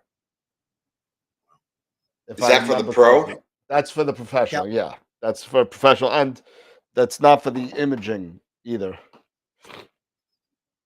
I think once again with the SkyX Pro, you do get camera add-on, which is once again the camera, everything that you want to do with your cameras, regardless of whatever camera it is.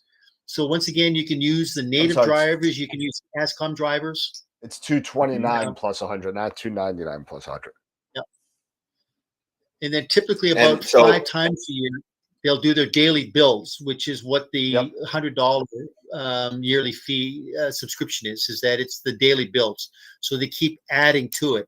But as I said, and Dan, maybe you can attest to this, the planetarium, I mean, the graphics on the planetarium is phenomenal. Yeah, absolutely phenomenal. I mean, bar none, it's probably the best graphical interface for a planetarium program that I have come across. Stellarium's nice, but believe me, when you get into the SkyX, it really is something special. Again, I'm just really new into the SkyX right now, and I've been playing around with it, and I gotta tell you right off the bat, I'm impressed with the user interface right off the bat, and that's tough for me to say, because I've come up against some really garbage user interfaces that just confuse and baffle me. And for me to literally sit there and forgetting the experience part of it, I when I look at things and I look at software that I'm looking at things for the first time, I try and take that kind of side of me that kind of knows, and I ask the question, well, if I'm new at this, am I going to be able to do this? And it's very click and whatever. Is it as super easy as Nina? No. But if you want even more customizability, if you could believe that, because Nina is super customizable, there is a lot more that the SkyX also can do that, so far, I'm not sure what can do and what can't do compare head to head. I'm still at the early stages of it, but I like the layout of the SkyX. It's kind of like, well, take APT or APT is what APP you use. APP, you got the tabs on the top, right? Okay. Yeah. The tabs are on the side, but imagine that whole third side with all of your settings for your guide camera, all of your settings for your regular, based on each tab. It's tough to kind of visualize what I'm talking about, but it's set up really nice. And the whole other 7/8 of the screen of the planetarium. Okay, so here's the Now, question that I have. Just Let me ask before we this. go further, there's also the LT1 version of it. So when you do get the SkyX Pro, you can do the LTI version, the LT1 version. What the LT1 version is more specific for people that want to do astrophotography. So it eliminates a lot of that graphical stuff that just Dan was talking about. Yeah. And it streamlines it specific for just photographers. But when you do set it up, there's a certain way that you have to set it up as an icon on your desktop. And Dan, we'll be talking about that down the road. Yep. I'm sure we will. Okay, so if this is something that is going to compete with, well, I don't know if you can really say it's going to compete with Nina, because Nina's free. Yeah, it's not really a competitor for it. You got to remember that the SkyX, it's kind of like you're getting a steak at a diner, or you're gonna get a steak at Bobby Rubino's or something like that. They're not competitors. It's a different type of thing. Right. Okay. Right. So what about doing this? If this thing, because I mean, Pete has never steered us wrong, and if he's over the moon about it and he really likes it, this, and your experience with it, Daniel, is already. So again, I'm in the honeymoon stage with. Yeah, with I this understand program. that. So everything is nice. So it's so. What if we were to do a program showcasing it? Sure. Yeah, let me do this. Let me reach out to Daniel Bisk. I'll see if I can talk to Daniel and see if we can get him on as a guest. If not, Richard Wright is very, very important, because Richard Wright did a lot of work on the SkyX. Richard would kind of maybe talk about it, but I don't know, since he's no longer involved with Software Bisque. But either Daniel, I can reach out to Daniel, because Daniel is the technical director at Software Bisque that we can talk to. But once again, me ask this. The beauty about the SkyX is that the one weakness that it does have is, unlike Nina, where you can schedule multiple targets.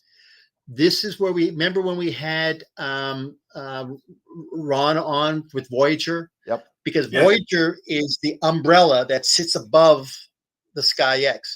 If you want to plan for multiple targets in a night and go to sleep and not worry about what's going to get taken care of in the background, that's where Voyager is nest above the SkyX. It will control everything within the mount, the camera, and everything else. That's going to be the duty of the SkyX Pro. But the thing that Voyager will do is it will say, okay, now at the end of this one particular target, I'm going to slew over here. We're going to start imaging, and that's where Voyager takes in. The one weakness that the SkyX has is it doesn't give you that capability to do multiple targets over the course of a night. So that's why you have to have something like a Voyager, or in this case, like a Nina. So that is the one shortcomings that you'll have with the SkyX. But other than that, for operation of the camera, OAG, camera rotator, the mount, the SkyX is absolutely phenomenal. No question about it. Is there, and you were saying that there's multiple versions. There's a Pro version. Yeah. Is there a lesser version? So there's a lesser version. Correct me if I'm wrong, Pete. The lesser version does not have the camera control with it. Exactly. It doesn't have T-point, doesn't have the camera control. The SkyX Pro has all three. So when you buy one of their mounts, the software is already included. And the thing about this is what's really nice also with the SkyX, and Dan, this is what you're going to find out is that, let's say that you bought a Software Bisque mount. When you buy a Software Bisque, case in point, this mighty mount. What do you mean when? I know you're going to get involved with the mount. And Eric, I know you're going to probably get a high precision mount too. Everybody starts every once in a while. At some point. Everybody starts out with a CGX, and then all of a sudden they go, you know what? I got to get a high precision mount. But what's nice is that you can, if you bought like a third party, like say CCDware, you can buy Pempro, right? Pempro is their periodic error control. What you do then is that third party will allow you now to actually fine tune your periodic error control. So typically this mount will get shipped out of software BISC at 7 arc seconds peak to peak, 3.5 above the baseline, 3.5 below the baseline. When you run the SkyX, they have their own periodic error control built into the SkyX Pro. You can now get that down to less than 1 arc second, peak to peak. That's phenomenal. Will that work on other mounts, Pete? Unfortunately, it doesn't. That's the thing. I mean, the SkyX Pro will work with other mounts, but not their periodic error control. So if your particular mount is on the Rainbow, yeah. So if you do buy the software BISC, the software is included and it will actually come. So every year when you want to kind of just say, okay, I'm going to do another periodic error control, you can run what they call their PEC program. And literally you'll be able to get that down to less than 1 arc second, 1 to less than 1 arc second peak to peak. Yeah, that's yeah. Awesome. I know Rainbow they have the ability to train out the periodic error. Yeah, you know, do they have that in their software? within Rainbow. Yeah, they do. Yeah, within their software. Yeah, you know, because a lot of people, Chris was asking, do you still guide? Oh, absolutely. And I tell you why. Sure you do. Yeah. Anybody that says that you can do no guiding up to 15, 20 minutes, but what happens when you want to do an HA filter or an O3 filter? You want to push that to say half an hour to 40 minutes. Yep. You got to do guiding. Bar none, you got to do guiding. So definitely, you still want to do guiding regardless, even if it's a plane wave scope, even if it's a 10 micron scope. Anytime that you start to push that past 15 to 20 minutes, you still want to do guiding. Yeah, I won't do that until I move, though. So. Right. And Billy's Astro is asking, is there still an annual fee? And I think you answered that about $100 for the SkyX. Yeah, it's $100. Yes. It's three. If you think about it, it's $329 for the first year. It's $100 every year after that. So that's for the professional version. Okay. That's to keep all the upgrades and Correct. all the firmware upgrades and so on and so forth. And you're going to want to do it because, you know, again, I'm within the first literally 36 hours of playing with the software. I like it. Will it make me switch from Nina? I don't know. That the jury is still out on that one. But we'll just have to see. I like Nina. I like the advanced sequencer. I like that it's free. I like the customizability. I like having to do everything in one program if I want to do one target or 3 targets. It's just one, you know, I kind of like that. It's a shame that they don't have some sort of sequencer in the Sky to kind of do that you have to rely on another piece of software to do that. But I mean, as far as the customizability of, if you want, I'll be honest with you, it's very rare that I shoot more than one target a night. If I do one, I just keep on going all night until it's done, and then I park it and then I go to bed. Too many things could go wrong when you switch to the other side of the sky. You got, if you want to calibrate again, if you want to do this again, too many things go wrong, or can go wrong. So Dan, Pete, if you're using this, see, Dan, that's just real quick. What happens is that most people who are really into this hobby will probably only image one celestial target a night, especially with narrowband, right? Yep. Because you just don't have enough time to do 2 targets, especially if you're going to do this over multiple nights. So definitely the SkyX fits that particular niche. Whereas if you had a one-shot color camera and you might want to do 2, possibly even 3, then this would probably not be the software you'd want to go with. It would be more like Nina. But once again, if you got Voyager, and is Roland Archer that said, Roland had mentioned that definitely it will control everything that you've got with the SkyX. It will be the umbrella that will fit on top of the SkyX, and it will control everything. And you do have that advanced sequencing. Scott? So what does Voyager run? I don't know. Good question. Voyager, I was looking at Voyager not too long ago. And it's, again, that's not cheap either. That it wasn't cheap. Let's see, Voyager software. Voyager needs the information. By Voyager. Oh, it's not that bad. Base license is 129 euros. Okay. And that's a one-time purchase? No, it's let's see, a renewal No, I believe it's license renewal. is £29 a year. So I'll figure about $40. Base license is about 150. So basically what this renewal really is that you're paying the initial fee for the software. And then as they start to do their updates, that's what you're paying for. You're paying for their time to put in their updates. That's a double-edged sword. Some people think, well, why should I pay for their updates? That should be included. Whereas other people say, look, there's a lot of time invested. They have to do all this, the algorithms, they have to do all that. So I can truly see both sides of the coin. But I tell you what, we're really in the golden age right now for this hobby. I mean, we've got automation that is beyond, I can't comprehend, especially Dan, you know what it was like when we had to actually guide manually. Now we've got automation that guides for us. That is just absolutely, it takes that off of our hands. We don't have to worry about it anymore. It's kind of like, you're absolutely right, Pete. I mean, you look at it now, and I guess, like for myself and Jesse and others who've really gotten into this in the past 5 or less years, we've probably hit at the best time of this industry. I don't know if I would say it's the best time, but I'll definitely say it's probably an easier time. The most maybe I would say maybe the most innovative and revolutionary. I'll agree with that. Yeah, absolutely. Okay, because to your point, you're talking about Voyager and what it can do.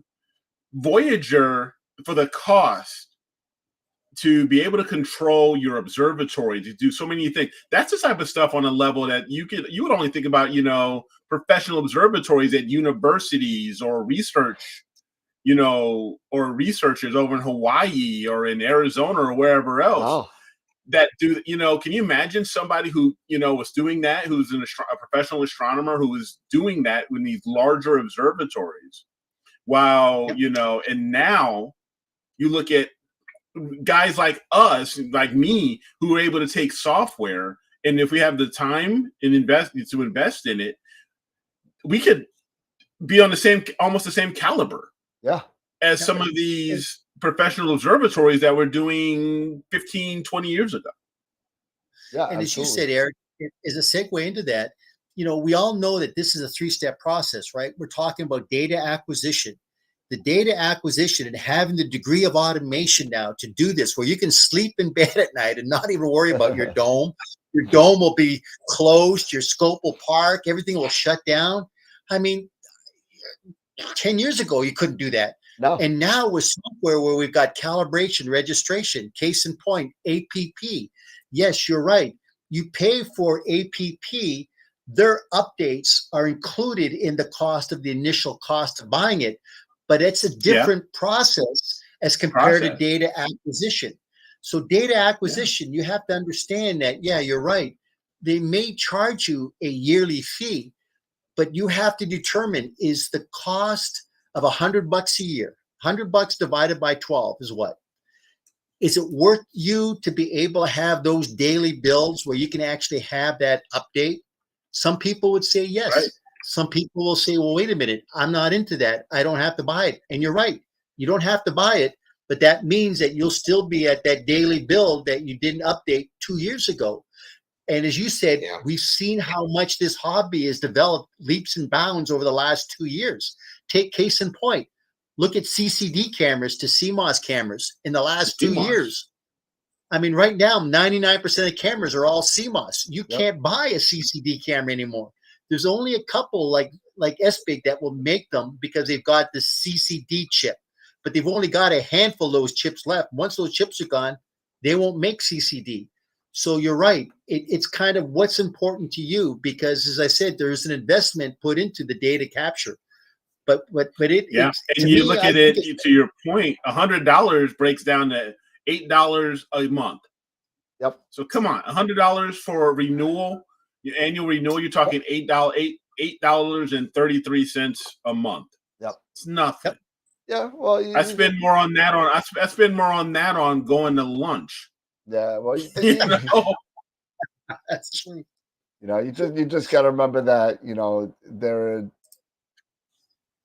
if something's for free and it works well, most people, including myself, will go for the free thing.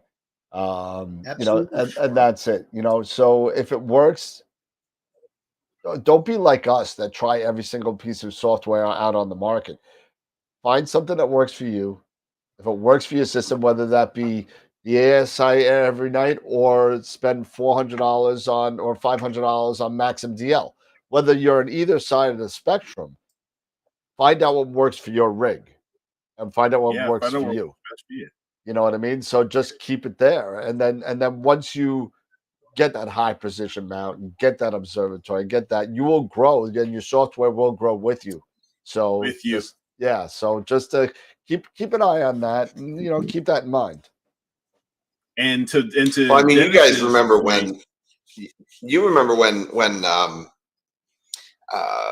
Adobe went full CC, and there were people in our industry that were just they went bonkers. Yep. You pay for this every month? People were so used to paying for a license, and you had the software, and that was it. And now you got to pay a monthly fee. And I looked at it from completely the other side of the spectrum. I said, look at what you're getting. If free updates on a daily basis, if they have stuff that comes out every single day, you get the latest software every single update. And sometimes that's several times a month, and I mean, what does it cost for Adobe CC for the full suite? $10. It's $50 a month. And that's every piece of software that they offer. Try buying all that software in one package. You'll spend $5,000-$6,000. Yeah. And like for me, who doesn't, I use it for most people that are maybe in our hobby that don't do it, that aren't professionals like yourself, Scott. We're just getting the photography plan, which is just Lightroom and AP, and Photoshop and Lightroom. And and Rush, the mobile version of Rush, and it's $10. I'm more than happy to pay $10. And you know what? And just recently, since I've had it, I've gone from Adobe, I think version 19. Now I'm on 22. Mm-hmm. Okay, fine. Take my $10. Sure. I spend that much on. I spend more on that. I spend more on that than Netflix. Come on. Yeah.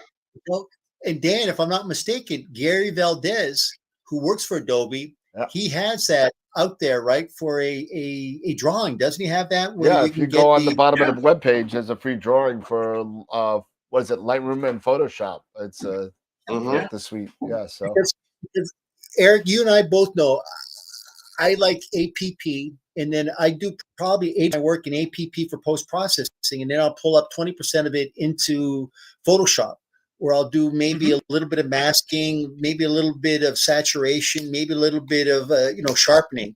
But I tell you what, it's great to have that because there's so much that you can do. If I got to do some cloning, I mean, the clone tool now is so freaking easy to use. It's so simple to be able to clone out certain things. Like an example, if you've got a couple of stars that are just kind of overblown, and I just go, you know what, let's just clone it out. Yeah. Yeah, I mean, who's going to notice that? Same thing with PI and doing the decon. I think is the PSF blur. Yep. You can if you have a little bit of elongation and stuff like that, and what Pixinsight is like $250. I mean, we talk about this stuff all the time, guys. The amount of if you are actually going to go into this hobby. And and we talked about before, just getting started, start off slow. But if you're going to make the commitment, and don't expect, things to always come out like Nina and be free. Right. Because trust me, I don't know. and Dan, you guys, I mean, I use this right now. Okay, I use the ASIR, but trust me, Dan, be honest with me. If you or if anybody else had Nina, who has Nina, and they decided that they wanted to go and say, you know what, we need to do more development. We're getting better at this. How about you guys say $15 a month or $50 for the license or whatever? It's gonna happen, and it will happen. Yep. I don't know many people will just say, you know, oh no, you know, it's going to now say, no, I got to find something else new because it's free. Oh wait, no, hold on. I'm gonna stop you there. But what I'm saying, and let me make my point, because, and I know you've had SGP, you know, and stuff, but many people, and this is just me, if you're going to put in this amount of money and then you're taking that much time to learn software and to get a routine down, you know, and to get, you know, and to lock things in the way you want them. Not many people want to just, you know, jump ship and start off fresh with something new.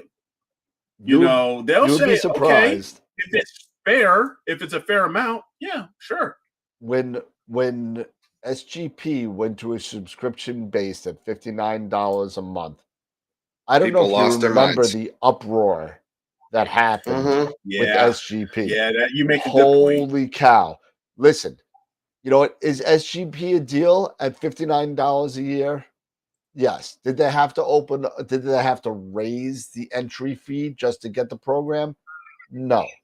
You know, now it's $149. That was their business model. That was their choice on their business. Yeah, and the way they went about it, I don't think that was a right decision. Sure. I think as Nina, they also did it at the wrong time, in my opinion, because just as they went to a subscription base, Nina was on the rise as far as, you know, people, you know, using it more and often a popularity contest. Now it just gave more people a reason to move. Sure. Because, all right, well. But I'll tell you, I'll tell you something. Dr. Robin Glover, you know, Dr. Robin Glover, when he brought out SharpCap and he did the whole pro, I am more than happy, you know, when I first started getting into SharpCap, when I first started getting into AP, and then, you know, in SharpCap wanted to charge me like almost like $5 a year. Something like that. Or whatever it was. Yeah. Something like that. You know, I bought a full 5-year subscription and I think it was like $25 or something. Yep. But you know what's interesting about this software? This software goes through a generational renewal. Case in point, before Image Plus, it was J Image. Then it became Image Plus. Yep. Then it became Maximum DL. Then it became SGP. Then Nina came in, and everybody goes, wow, it's free. So Dan, everything you said is so true. If it's free, people will migrate to it. But what happens now when Nina decides to say, hey, look, we have to charge for our work that we're making this? How many people now are going to be upset to say, oh my God, this is the same thing that I had with SGP? You're going to be up in arms about it. Yep. But you know, it's always this natural progression, because as you said, Eric, look at Adobe, right? Adobe went to a monthly subscription. Now Microsoft has gone to a monthly subscription. Yes. You got to get Office, Excel, you know, PowerPoint. All there is on a monthly subscription. It seems to me that that's going to be the way that it goes. But we got to look at when it comes to software, we got to look at the value for our dollar, because do we put money into the equipment? We got to put money into the software because we want to get the best possible image. So we got to kind of balance, where do I get the most bang for my buck? If I get the best optics, the best camera, everything else, that means now that I'm going to get good raw data. But if I get good raw data, I got to be able to get the software to pull all that data up to be able to give you that good image. So it really is a kind of a balancing act here. It is. It is. You know, but you know, just like so many things when it comes with maintenance, software is usually a maintenance thing, and usually maintenance is usually a lot less than the actual equipment to get thing, the purchase, so to maintain, you buy a car for so many thousands of dollars, but overall the yearly maintenance, what you have to do is a fraction of that. So software is the same way, I would almost consider it kind of like maintenance, so you can so your system can keep running, so you can get those great images, get that, pull out that great data. It's a balancing act, yeah, but the amount of money you're spending on that software to do that maintenance, it's a fraction of whatever you probably spent on the actual initial purchase of that equipment. And this is going to be a question that I'm going to propose to all of us, because I think that this is important. If you're a beginner and you have a set budget, you have an X amount of dollars to spend, do I put that money into the equipment or do I put that money into the software? It's a balance. A good question. That's a good question. It's a balance because you need both. You do. Well, I'm gonna say there is a crap ton of good, usable, free software out there.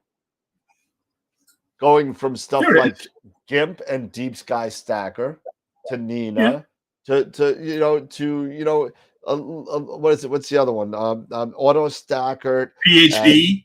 There's a whole bunch of stuff out there. I would put as much money as I can into the equipment first, and then get the software as I go, because there is stuff to learn. We talk about it on the show all the time. Buy ones, cry ones, and you know what?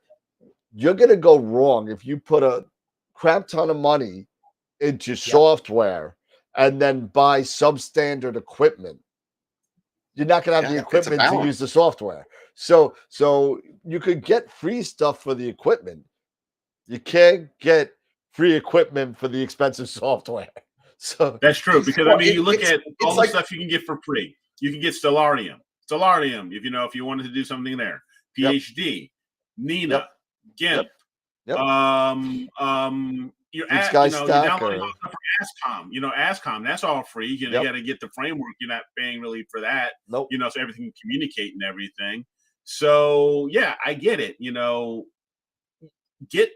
If you want to do this, make more of the investment in the equipment. Get good with your stuff, because trust me, eventually when you get really good at using, understanding how your mount works, understanding how your telescope works, getting the camera that you think you really want, with the 533 MC or MM with no amp glow, or the 2600 or an S-Big, whatever it is. Get that stuff that you really, really want, that you really, really think, get that great mighty mount or whatever. Make that, spend the money there, because as things go on, you can use that inexpensive software and start learning and getting really good, and you might be able to pull out. I've heard of people actually using almost $0 spending money on software, and they come up with some incredible looking stuff. Absolutely. And is there a bigger learning curve than that? Is there more support out there than there is for like a Pixinsight as opposed to Deep? No, there is. No. There's a ton of support for Pixinsight as opposed to Deep Sky Stacker. You know what I mean? You're gonna have a little bit more, but you know what? I still stick with my spend the money, mount first, scope, match the camera to the scope, and that's it. That's it. Start there. There is no way you're going to spend the same kind of money on software as you are on equipment. Not even no way.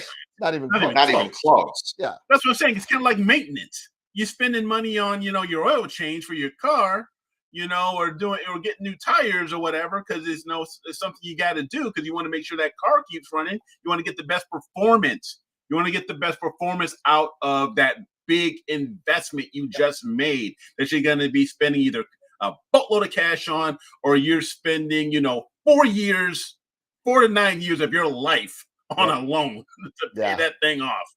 And Billy's right. You know what? Billy's right. Don't forget that computer you got to use to run that software. So Hold it. We include Just that. drop Yeah, the that's dime hardware. on that That's thing, hardware, man. Yeah. And You know, Yeah, just drop the you dime know, on that I thing, so tell I can do that. it's basically now when like the scope behind me, right? I looked at it and I said, okay, I want to do astrophotography. I want a friggin' light bucket. Yep. This is my budget. I want to get the best scope within my budget. So guess what? This was a scope that was perfect for what I wanted. And that's exactly what it is, because now I don't do visual. You know, I sold all my eyepieces after I did like 2 weeks. I got eyepieces and I said, holy smokes, I don't see colors. All I see is monochrome. If I'm going to do monochrome, I have to get a monochrome camera. I just get into it.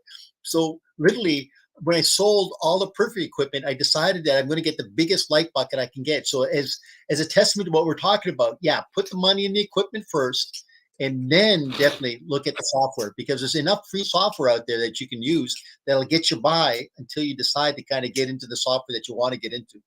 And Pete Proul just jumped There's on enough from free Masters stuff- of there's enough free Pixinsight too. stuff out there to make you dangerous. So Pete just jumped on from one of our sponsors, Masters of Hey, Pixinsight. So you know, and Mhm. if you really want to start learning how to run that $400 software, call Pete. So you know, Masters of Well, Pixinsight. You know, Yep. IP for it's AP. what I say to Killer. people all the time. Do you really want to always be buying the cheapest thing? no, you don't. No, you don't. It's Do good to you, start you out know, with. do you really always Starting want out, to buy sure. everything Wanna you make want investments. for your house at Walmart? Now, I'm not knocking Walmart. I go to Walmart. You know, I buy stuff at Walmart. I don't buy my TVs at Walmart. I do not buy my audio equipment at Walmart. You know, I go there for Cheez-Its. I go there for, you know, chicken. I go there for drawers and socks. Yeah, I don't buy my high-end audio equipment there. Chicken with a K. You right? know? Yep. Huh? Yep. Yeah. That was Chicken with a really K. horrible product placement. That's what that was. we You know, do not so- condone the purchase of any sort of fast food anywhere. So You don't have to condone it. I'm just eating it. I'm just saying. You know, and we're not a not for sponsor. nothing. But you know what? For people that aren't in our industry, what my wife and I do, you know, in graphic design and in photography and this and that, you know, I mean, I have a client. I just use this as one example. I have a client that we maintain their website for them, right? And they send us stuff on sometimes a weekly or even several times a week. They'll send us updates and this and that, and we bill out. And I regularly am sending him invoices to this is just to maintain a website. This isn't to change or to really drastically overhaul the way. This is just to maintain it, right? $700-800 a month. Easily. Wow. Pete, Yeah. you're going to AIC, right? Yeah, as a matter of fact, I'll be sharing actually, Woodland Hills and Camera will have a booth there. I'm going to be sharing a booth with Sierra Remote Observatory with Keith. Gotcha. Keith has been very good to allow me to split a booth with him, so I'm going to be right across from the Planewave. Nice. But Very cool. If anybody's going to AIC, by all means, please swing by, introduce yourself, and say hello. Yeah, so It's a somebody great somebody in the chat was asking. It was Conrad Sanders. So oh, good. Well, wants to know. swing by and say hello and introduce yourself. Pete's Pete's going. Proul's going too. Yep, Pete's going. Yeah. Pete's making it from I mean, Buffalo, New York to go there. Good for him. Or for imaging, believe me, for imaging, this is the best conference for imaging. It's and Dan and Eric, we got to get you out here because it is really a very, very good conference. And maybe next year, if San Jose is deep in the playoffs, we'll have to go watch one of the games. Maybe Definitely not I knew this you year were gonna because go there. I got the vid, so I can't go anywhere. So but Yeah, got I wouldn't the mind Rona. going it's back a- to it's- Cali. My it's a great Sharona. conference. what was that? And what's nice about it is that they do have guest speakers, and they'll be talking about you know everything from beginning from your raw data to your finished processing, talking about how to pull data out. Between breaks, you'll be able to go out and walk through the conference floor and actually see distributors, OEMs. Anybody who's an OEM, original engineering manufacturer, will be at this particular conference that's in this hobby. everybody from AP, Primalucci to 10 Micron to God knows everybody will be here. So it's a really a very good show. I know Tom and Filippo is going to be there from Primalucci. So, matter of fact, it's going to be Tom's birthday. Yep, it's going to be Tom's birthday on that Friday night. So I already sent it. I already sent him a birthday present. I sent him a little bit early. I sent him a framed invoice. Okay. It was invoice number 0001, and it was to me personally. And it said on the bottom, "Thanks, Dan. You're my first customer in the United States." Blah blah blah. And so I saved it for a year, and it wasn't for his birthday. It was kind of birthday anniversary of Primalucci USA. Primalucci USA in March. It was the first anniversary, so I sent him that with an AstroWorld's shirt. I sent it to him signed. Thanks to the guys at Primalucci. You guys are the best, and I sent it to him framed. Oh, that's nice. Great. So. That's the one thing about this particular hobby is the people are so cool in this hobby. Case in point, what we're doing to the masses here with our viewer membership is, once again, people that have actually are coming in that are new, that have so many questions. All of us, Eric, Scott, Dan, we've all been through where they're getting into. And so we can provide to them the pitfalls to avoid the recommendations that we should go with. And so I think what we're doing here is, to the collective group, we're literally is just providing a valuable asset to them. Yes. And, as they start to get into this hobby, they'll come back and they're going to say, "Oh my God, I remember Eric gave me that recommendation. And Eric, thank you so much for that recommendation. It was such a good recommendation." These are the best accolades that we can kind of recommend. But as I said, this hobby is only going to grow by more people that start coming into it. So I think what we're doing is such a very valuable service. And I really hope that the viewer membership really appreciates what we do here on Wednesdays and Friday nights. Yeah. I mean, we've been doing this on and off for a couple of years now. A few years now, yeah. And it's been a lot of fun. It's been a lot of fun, and it still is. It continues to be a lot of fun. And oh, absolutely. And right now, if it wasn't fun, I wouldn't come back every week. We have a blast, man. Let's make it complete torture so Scott doesn't come back. I'm just kidding, Scott. I love Scott. Challenge. Talk about helping. I was trying to. Simon Tang answer my call. Simon Tang. Oh yeah. Oh, Simon's a great guy. Simon is, as a matter of fact, at AIC, he's going to be one of the guest speakers. But Simon has been at Woodland Hills for quite a long time, and he is just a great, great guy to talk to. Yep. I've known Simon for a long time. When Primalucci was just coming to the United States, Simon was one of the guys that was dealing with all the sales for Primalucci because there was nobody else. And he helped me quite a bit with my purchase of my first Eagle, my Eagle 3, and a couple other things. So he's a really knowledgeable guy over there. He's a really good guy. Yeah, what Simon doing right now is I think he's getting more into doing like videos. He wants to kind of do one-on-one videos. I saw that on the site. Yeah. Yeah. And unfortunately, Dr. Dan, I mean, I haven't talked to Dr. Dan in a couple of months, but remember Dr. Dan? That's not me. That's Dan? The other. That's Dan from, yeah. No. I'm not a doctor. From Woodland Hills? Yeah. Yes. You only play one on TV. Yeah. Yeah, he came down. He has cancer. He had throat cancer. So he's been out for quite a while. So, I mean, if you guys know him, if you got his email, you should definitely just reach out to him and wish him the best of luck. But I mean, hopefully he's on a safe recovery, but I haven't talked to him in about 6 months. But he's just a great guy as well. Super, super guy. Yeah. Yeah, I really enjoyed watching his videos. Also with the younger gentleman. Can't recall his name. He wears glasses. Victor?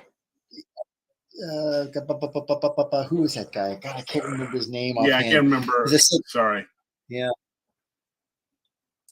I don't remember. But But as I said, it just, this everybody in this hobby, I mean, everybody that you meet, especially at the NEAF and at AIC, the OEMs, they're all such good people. I mean, overall, the majority of them are so good. They're just a wealth of information. Case in point, there's a lot of people in the background that you don't really know about. Case in point, like Takahashi. Darren Lauer is the guy that is in the back. Darren Lauer is their tech specialist. Darren, unbelievable knowledge of Takahashi. Holy smokes, man. You want anything with Takahashi? Darren is phenomenal. You go to Planewave. Matt and Eric and the guys are just so cool. They're so smart back there. But they don't really, you don't really hear the names out front because they're not kind of in the limelight like what we're doing right now. But boy, they're just a wealth of information that you can reach out to. So as I said, it's a great hobby to get into, and believe me, there's so much wealth of knowledge. And like Dan has always said, if we don't know it, we'll find the answer for you because we all have enough contacts to know. Yep. Absolutely. You guys are, have just an awesome amount of resources just between, you and Pete, you, Dan, and Pete. You guys have an awesome amount of resources that have been able to bring a lot of stuff, here to the show, a lot of people, a lot of guests, a lot of opportunity to the channel. And I know everybody, all our viewers are really appreciative of all the stuff that you two guys have done individually to bring in, some phenomenal people. I mean, it's just been great. I mean, bringing in Charlie Bracken, holy cow. Yep. And Charlie, awesome. I got an email from him on Tuesday. He was so happy to be on the show. He wants to be on again. He just loves the format. He goes, you know what? I just like the way it's giggles and laughs and just a very informal show. And Bob Denny, he wants to be back on again. So we've really done something good with the show that the guests truly want to come back on. It's a great little format that we've got here, guys. Yeah, it's a lot of fun, and getting all these people from either the streaming venues like the Sean Nielsen's, Masters of Pixinsight, Amy Astro, Adam Block, all of them, or from the scientific side, from like Dr. Gaston, which we're having in a week from tonight, which is going to be really interesting. The authors, Charles Bracken, Chris Woodhouse is going to be coming on. What is that? May 29th, I think it was. That's going to be a recorded show. But I mean, we got so many people coming on that it's so much fun. It's so much fun. Don't forget about Doc. Ron. That's what? Oh no, yeah, all the Masters of Pixinsight. All of them. They've all been on. They all want to come back again, and be on the lookout. Be on the lookout for the new AstroWorld project. Astro Jam. So we're working on a music kind of thing with different people throughout the astrophotography community, playing different parts of songs, and we're going to put it together in a video, maybe one a quarter or so. So we'll figure that out. But I already got Ron Breacher playing guitar. I got Warren Keller playing sax. I got Cosmic Charlie to come back and play drums. Myself playing bass. So it's good. It's going to be a lot of fun. Well, I can play the hand organ. There it went. Buddy. I'm sorry, Dan. You laid into that. I just couldn't resist not to say that. Yes. Yes, he really said that. Eric left. Eric just walked away. I'm sorry. He may not come back. He's got to walk that one off. It could have been worse. Jesse could have been still hanging. I know. I wouldn't think that if it was mixed company. Trust me. Oh my goodness! It just went NC-17. There we go. There we go. So now our sayings of off the rails have now hit the big time because we just got about 3 of them on the chat that said off the rails, time to go. Everybody just jumped. Everybody just jumped. I'm gonna make a video that goes across the screen like a train going off the rails. That's gonna go across the screen. Do it. And it's gonna happen. It's gonna happen. I gotta make a big horn and a screech and the whole thing. And Arthur Fonzarelli will be on the top. So yeah. But It's gonna be Slim Pickens, riding the rocket down. Oh. Yeah. Yeah. You know what's so nice about this show is it's live. What other shows actually do? I mean, look at the sponsors we have. I mean, look at the spins. As a matter of fact, Dan, we got to do the spin tonight. We got two spins to do, right? Wow. Yeah. Let me set that up while you guys talk. Let me start. That's why, we still have like 35, 36 people on right now. Yeah. They're being very polite. I'm going to set it up. I know everyone's got something to say, so I'll set it up. But what other show has all this, and we present it every Wednesday and Friday nights? I mean, I can't think of another show. Either they're pre-recorded, or basically they don't have any of these giveaways that we have. We truly are something quite unique, and I think our viewer memberships really see this. At least I hope they do, but I think they do. Hope so. Let's see. So we got the camera concepts giveaway. Let me just make sure I got all the entries here. Just you guys talk about something, and let me just set this up real quick. Yeah, sure. Talk about something. Talk about something. Really? Dead air? That's all we got? Do you ever need any speakers? No. Oh, there's been a lot of talk about, people's making improvements. And I think I may have started this, because of, my project I had last month or a couple months, building my own rig.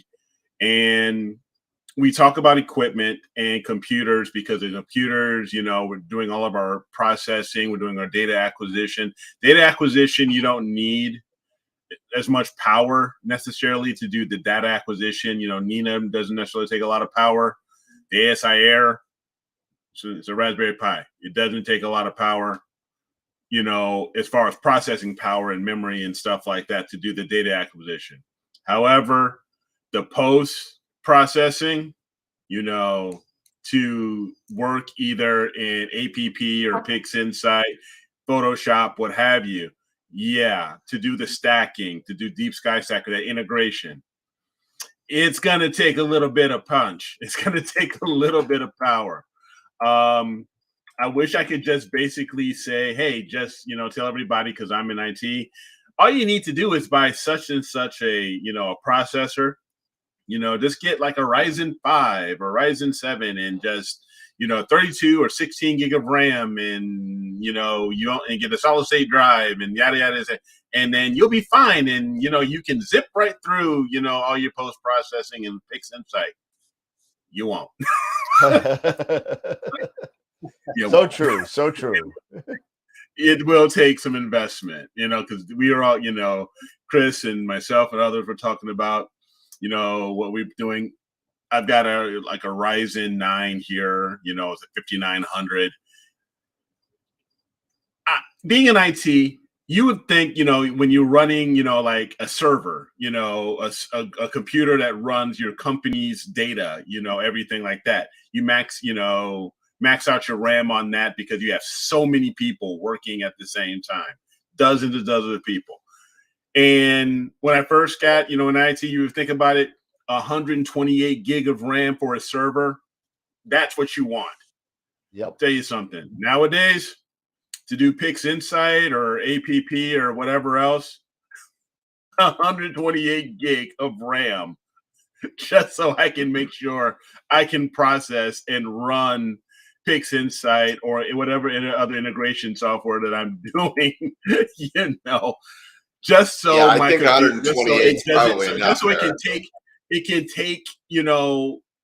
a couple hours versus, the 5 that I could go out, I could go watch a movie and have dinner, and then still come back and I'm still, only 80% done, Yep. with everything that needs to get done, or even get started with all of the post-processing work that I have to do.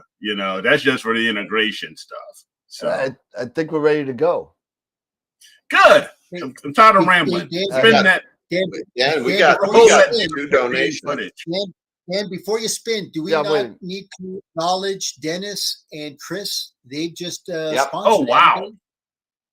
Thank you, Did I Chris. $40. Dennis Thank you, Dennis. and Chris. Where's Chris? Did I miss Chris? Thank Yeah, you, he's thank just you, the thank one you, right thank above. you, thank you. Thank you so much, both of you guys. Thank you. That's awesome.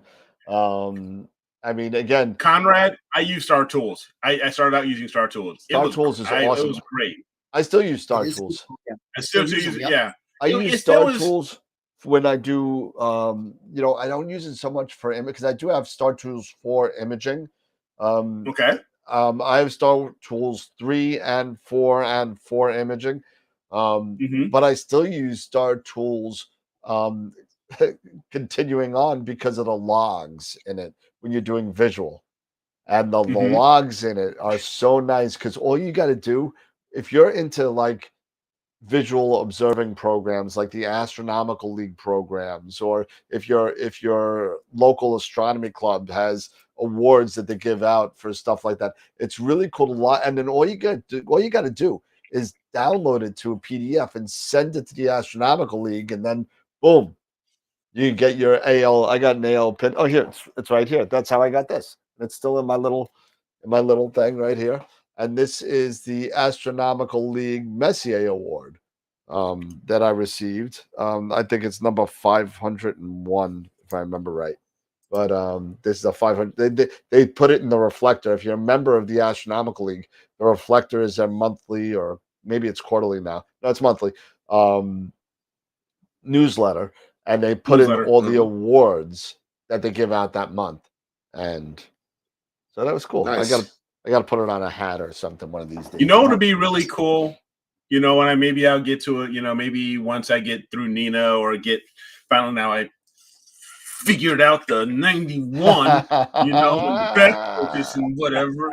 But you know what? We've already missed it. It already passed this year.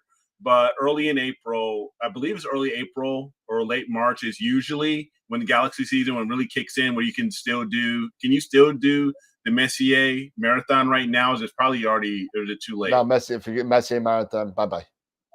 Yeah, it's already gone. That's what I thought. But it'd be kind of cool to, with our sponsor. I can't remember the company's name. Night Skies Network. Yeah, Night Skies Network. Can you imagine doing a Messier Marathon? Through Night Skies. Yeah. Maybe absolutely. I could do that next year. I mean, you can still do a Messier Marathon of sorts. You will not get all 110, but you'll get over 100. Right. The stuff the stuff that sets in the West is just way too low. Right. Or gone. So yeah. But what I'm saying is we're kind of cool if we could do that maybe 1 year over with Night Skies, that we can actually share, or that night that we're gonna do it and going through every, and trying to hit, make it a challenge, and it can be everybody can hop in on a live stream. Sure. We can do watch AstroWorld going after the running the Messier, the Messier Marathon or something like that. You know what we could do is we could I have an observatory. I don't have an observatory. I have access to an observatory with a 14-inch Schmidt edge. And I could use that and stream from there. Nice. And we could just bounce it back and forth. If it's clear, who knows?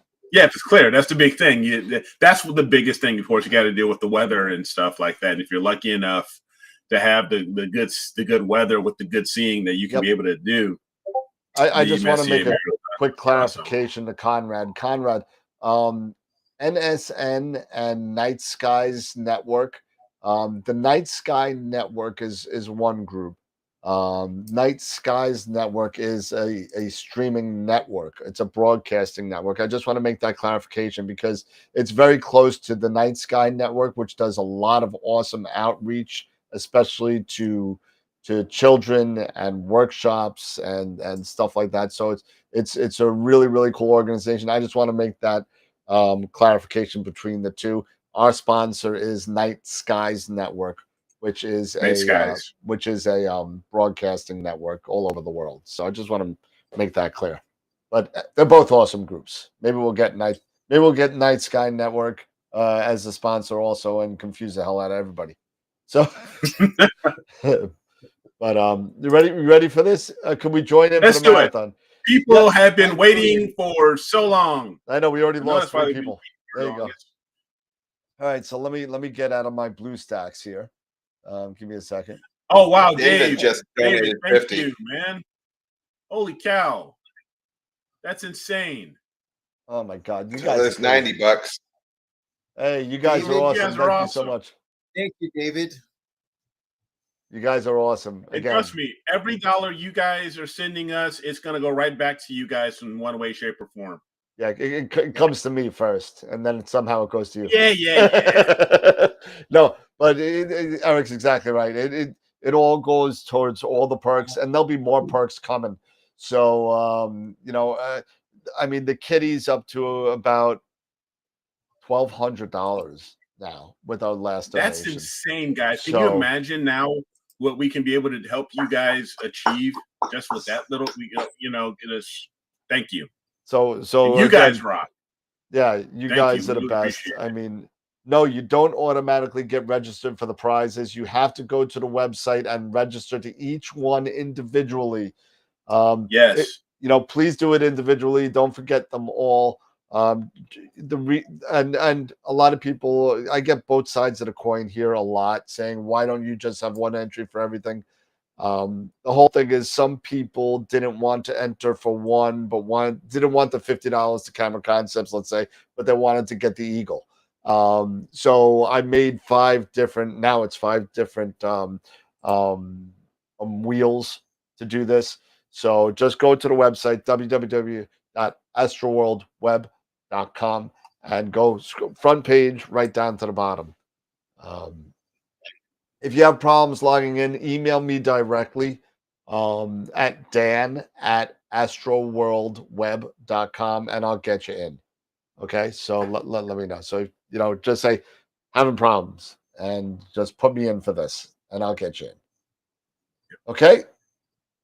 All right, so let's get into desktop capture, and let's go with the Camera Concepts, which we missed on Wednesday night. The Camera Concepts $50 gift certificate. This is a $50 gift certificate to Camera Concepts. So we'll do the lucky spin right now. There we go. And what do we got? We got a brand new person, Carol Santulis. Brand new. That was one of the ones I just added. So congratulations to Carol. I'm hoping you put your email in there. If you did, you'll get an email from me, and we will give you a credit to Camera Concepts for $50. Congratulations. I sound like Monty Hall. Nice. Awesome. Congratulations. Wow. Monty, I'm going to take door number 2. Door number 2. Door number 2 is the IP for AP and Masters of Pixinsight giveaway. For tonight, we are doing a Masters of Pixinsight. What's that? Can I trade up for my door number 2? You can come back in July and try and win the Eagle 4 Pro. How about that? so that is going to be sick. But that's going to be crazy. Yeah, we already got, I think, 47 people that have been registered to win this, and I haven't even done the blasts. I haven't done anything for it. So it's coming. Since I got a lot of time on my hands, it's probably going to be coming out a lot sooner than later. So that being said, don't worry, the graphics coming. We're working on it. I'm not worried. We're good. So tonight we're going to be giving away another Masters of Pixinsight class. And this can be redeemed at Masters of Pixinsight, and you'll get an email from myself and Pete Proul on how to redeem that. So this is for the Masters of Pixinsight class, and here we go.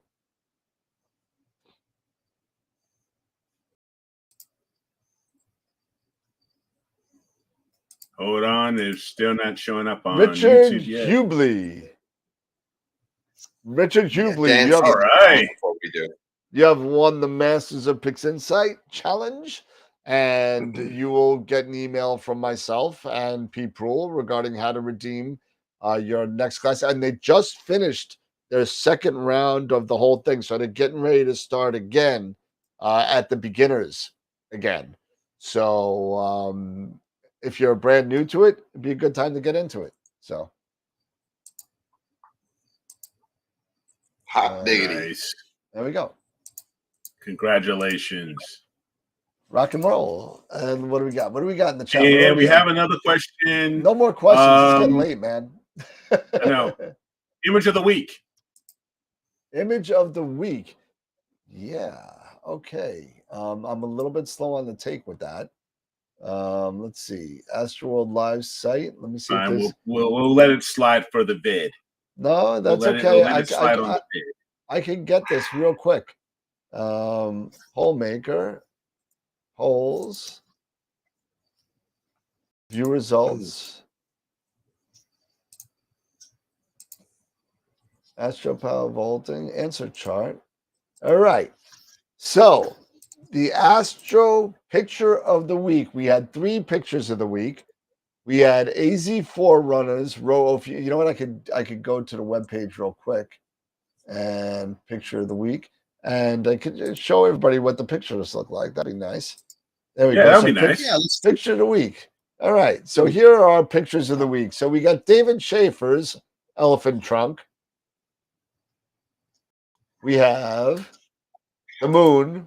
I believe this was by Christopher Setnes, if I remember right.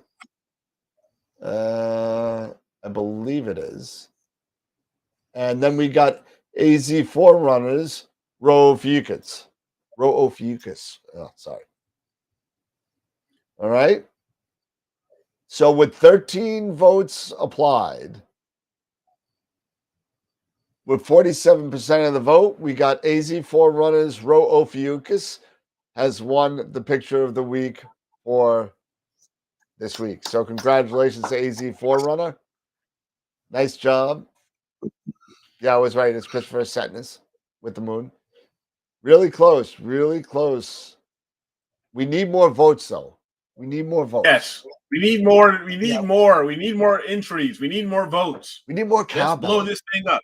I've got a challenge. There's 3 right there right now. Okay, we only had 3 for this week.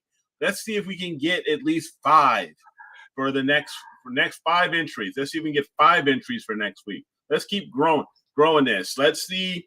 You know, we've been able to select through 5, this week was 3 choices. Let's make it bigger. Yeah, let's get some real competition.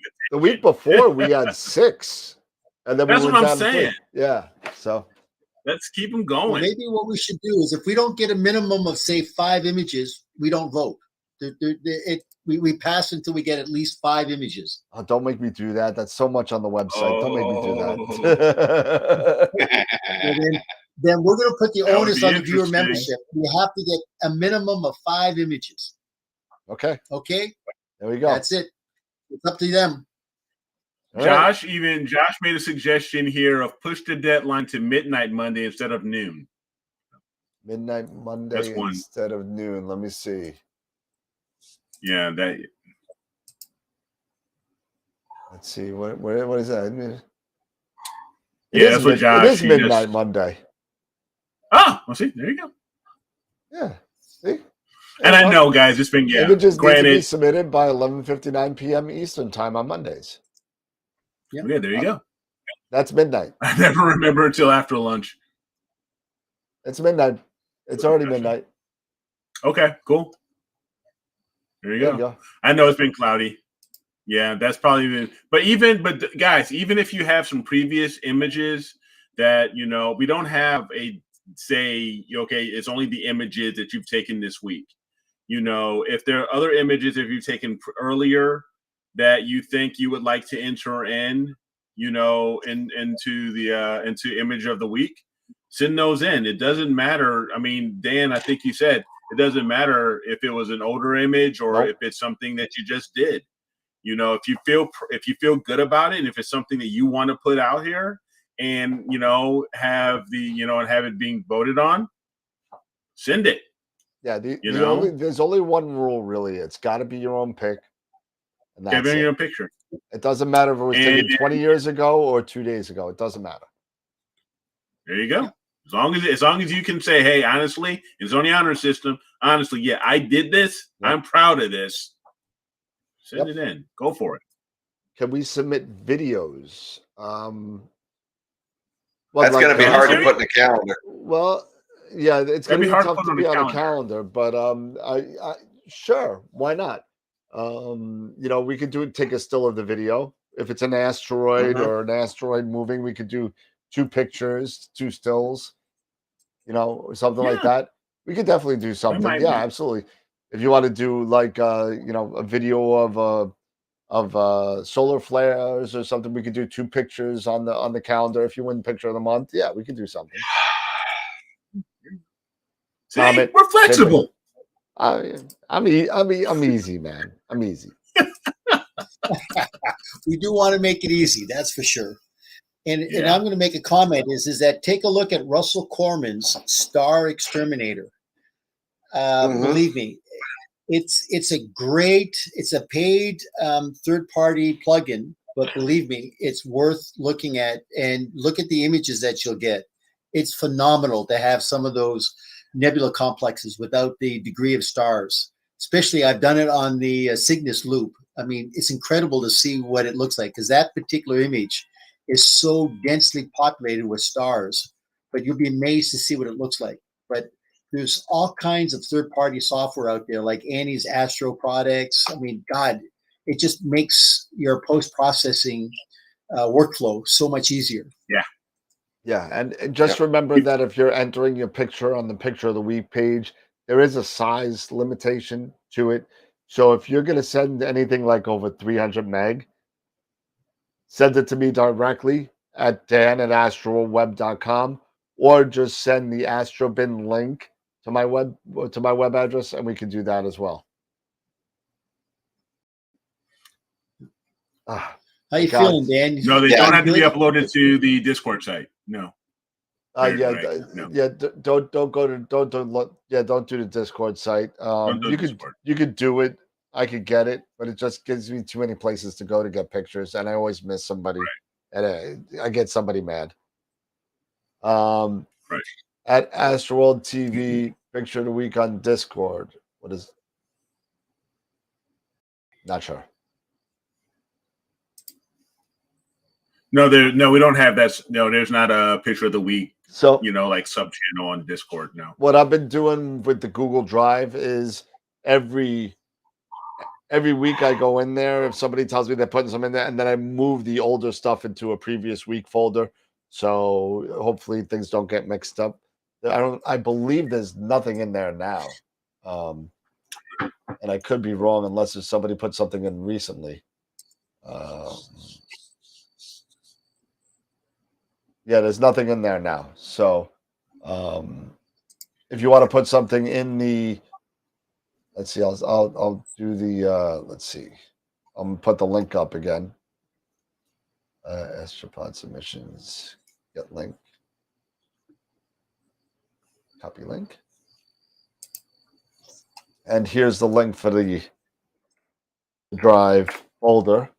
So if you want to put anything in there, you can as well. Just let me know that you put something in there. I don't get notifications like that. But my throat's starting to go though. So yeah. It is 10:45 anyway. We're on for quite a while. Yep, we have been. Final thoughts, I guess. Go round robin here. Who's first then? Anybody? Round robin. Sure, go Pete. Well, as I said, believe me, we're going to grow this with our viewer membership, and to the people that actually sponsored tonight, Dennis, sincerely thank you. You're the people that really make this thing work. Without you, we wouldn't be on here. And so to that, we truly owe you a debt of gratitude. But as I said, spread the word, reach out to friends, neighbors. The more people we get on, the better. And then this is a shout out to Chris. Chris, if you're serious about looking at a mount, you've got my email address. You reach out to me. We'll discuss choices for you. So at your convenience, we can definitely do that. But overall, thank you for everybody. It's been a great show. Always look forward to it Wednesdays and Friday nights. Scotty? Yep. Yeah, I can dovetail on to what Pete was saying. Keep spreading the good news around to other people. Show them what you're doing, educate them. It's amazing what people will gravitate to. Most people have no idea what a big scope looks like. Up close. They've seen pictures of them, but when you start sharing your passion with others, it's amazing how that is infectious and it will spread. The money of course is nice. It's always good to send money, and if you really want, you can send me money. Just send it to me. Oh God, Oh Jesus. my goodness. I was censored. And I just put the Patreon link on the I'm sorry, in the chat. So if you wanted to donate anything to us, whether on a monthly basis or one shot, you can go right to our Patreon site and go take care of that. So do not send Scott money; you won't get it back. Eric, bring us home. Good Lord, man. Good Lord. Look at Jesse's stunned. I mean, look at she got that look of I know, right? She's speechless. She's speechless. I'm speechless. Lord help us. They can't even see her. Anyway, I know. Anyway, again, this is what I look forward to every Wednesday night, every Friday night, is hanging out with you guys, my friends here, amongst ourselves, out in our audience. I consider you all guys my friend, all of you ladies, gents, my friends. I hope what we are doing is bringing, a valuable service to you guys. I think we are, and we really, really appreciate the support you guys are showing us. We can't do this without you guys. And we're not in it. And as Dan always said, we ain't in this for the money. We're in it, because we enjoy helping people. We love this stuff, and we want to keep helping people. And besides that, William Yang, I love you. But really, man, I knew that was gonna come. you help a brother out, man. Again, to Scott's point, put a freaking label on for visual use only. Nice little sticker. Visual use only. Take off if doing astro imaging. He's got Natcher there. He could etch that in there somewhere. I'm just saying. Granted, I was the doof in it. I have actually learned. Yes, I could have went to the manual, but I'm like my wife. RTFM. Manual. RTFM. Manual. You're a guy. Guys don't read instructions. Playoffs. Instructions. Don't need no stinking instructions. Exactly. But you know what? We're off the rails big time. I am actually really looking now. I can't, because now, thank you again that this is done. So I can look forward to actually getting this out and getting on CCD Inspector and actually hoping to see a flat field. Yep. But besides that, when it comes to the show, love you guys. Really appreciate it. Hope you guys had a great time tonight. Again, send us your questions. Write them down. Send them on Discord. Send them to Discord. We will be more than happy to answer them on Discord if we can't answer them, live here on the show. But absolutely. Besides that, have a great weekend, everybody. All right, everybody. Well, that about ends it for tonight. Thank you for all of the people that have shown up. Congratulations to the 2 winners of the Camera Concepts $50 gift certificate and the Masters of Pixinsight giveaway. Be on the lookout for those emails. And please, if you like what you see, if you like what you hear, if you like what we're doing, I did put the Patreon link in the chat. Just look on up. You can more than welcome to donate to the show, whether that be on a monthly or a one-shot basis. Just anything, any little bit helps, whether it's $1 or $50. It really all helps. So thank you so much for our 2 supporters tonight. That was Three supporters. Three. I'm sorry, 3 supporters. And I'm sorry. I can't count. But so 3 supporters. Thank you so much tonight. And everybody, thank you so much. The support, we again, like they all said, I'm just gonna echo what they said. We can't do it without the membership. We can't do it without the growth. We need more subscribers. We need more people to be involved.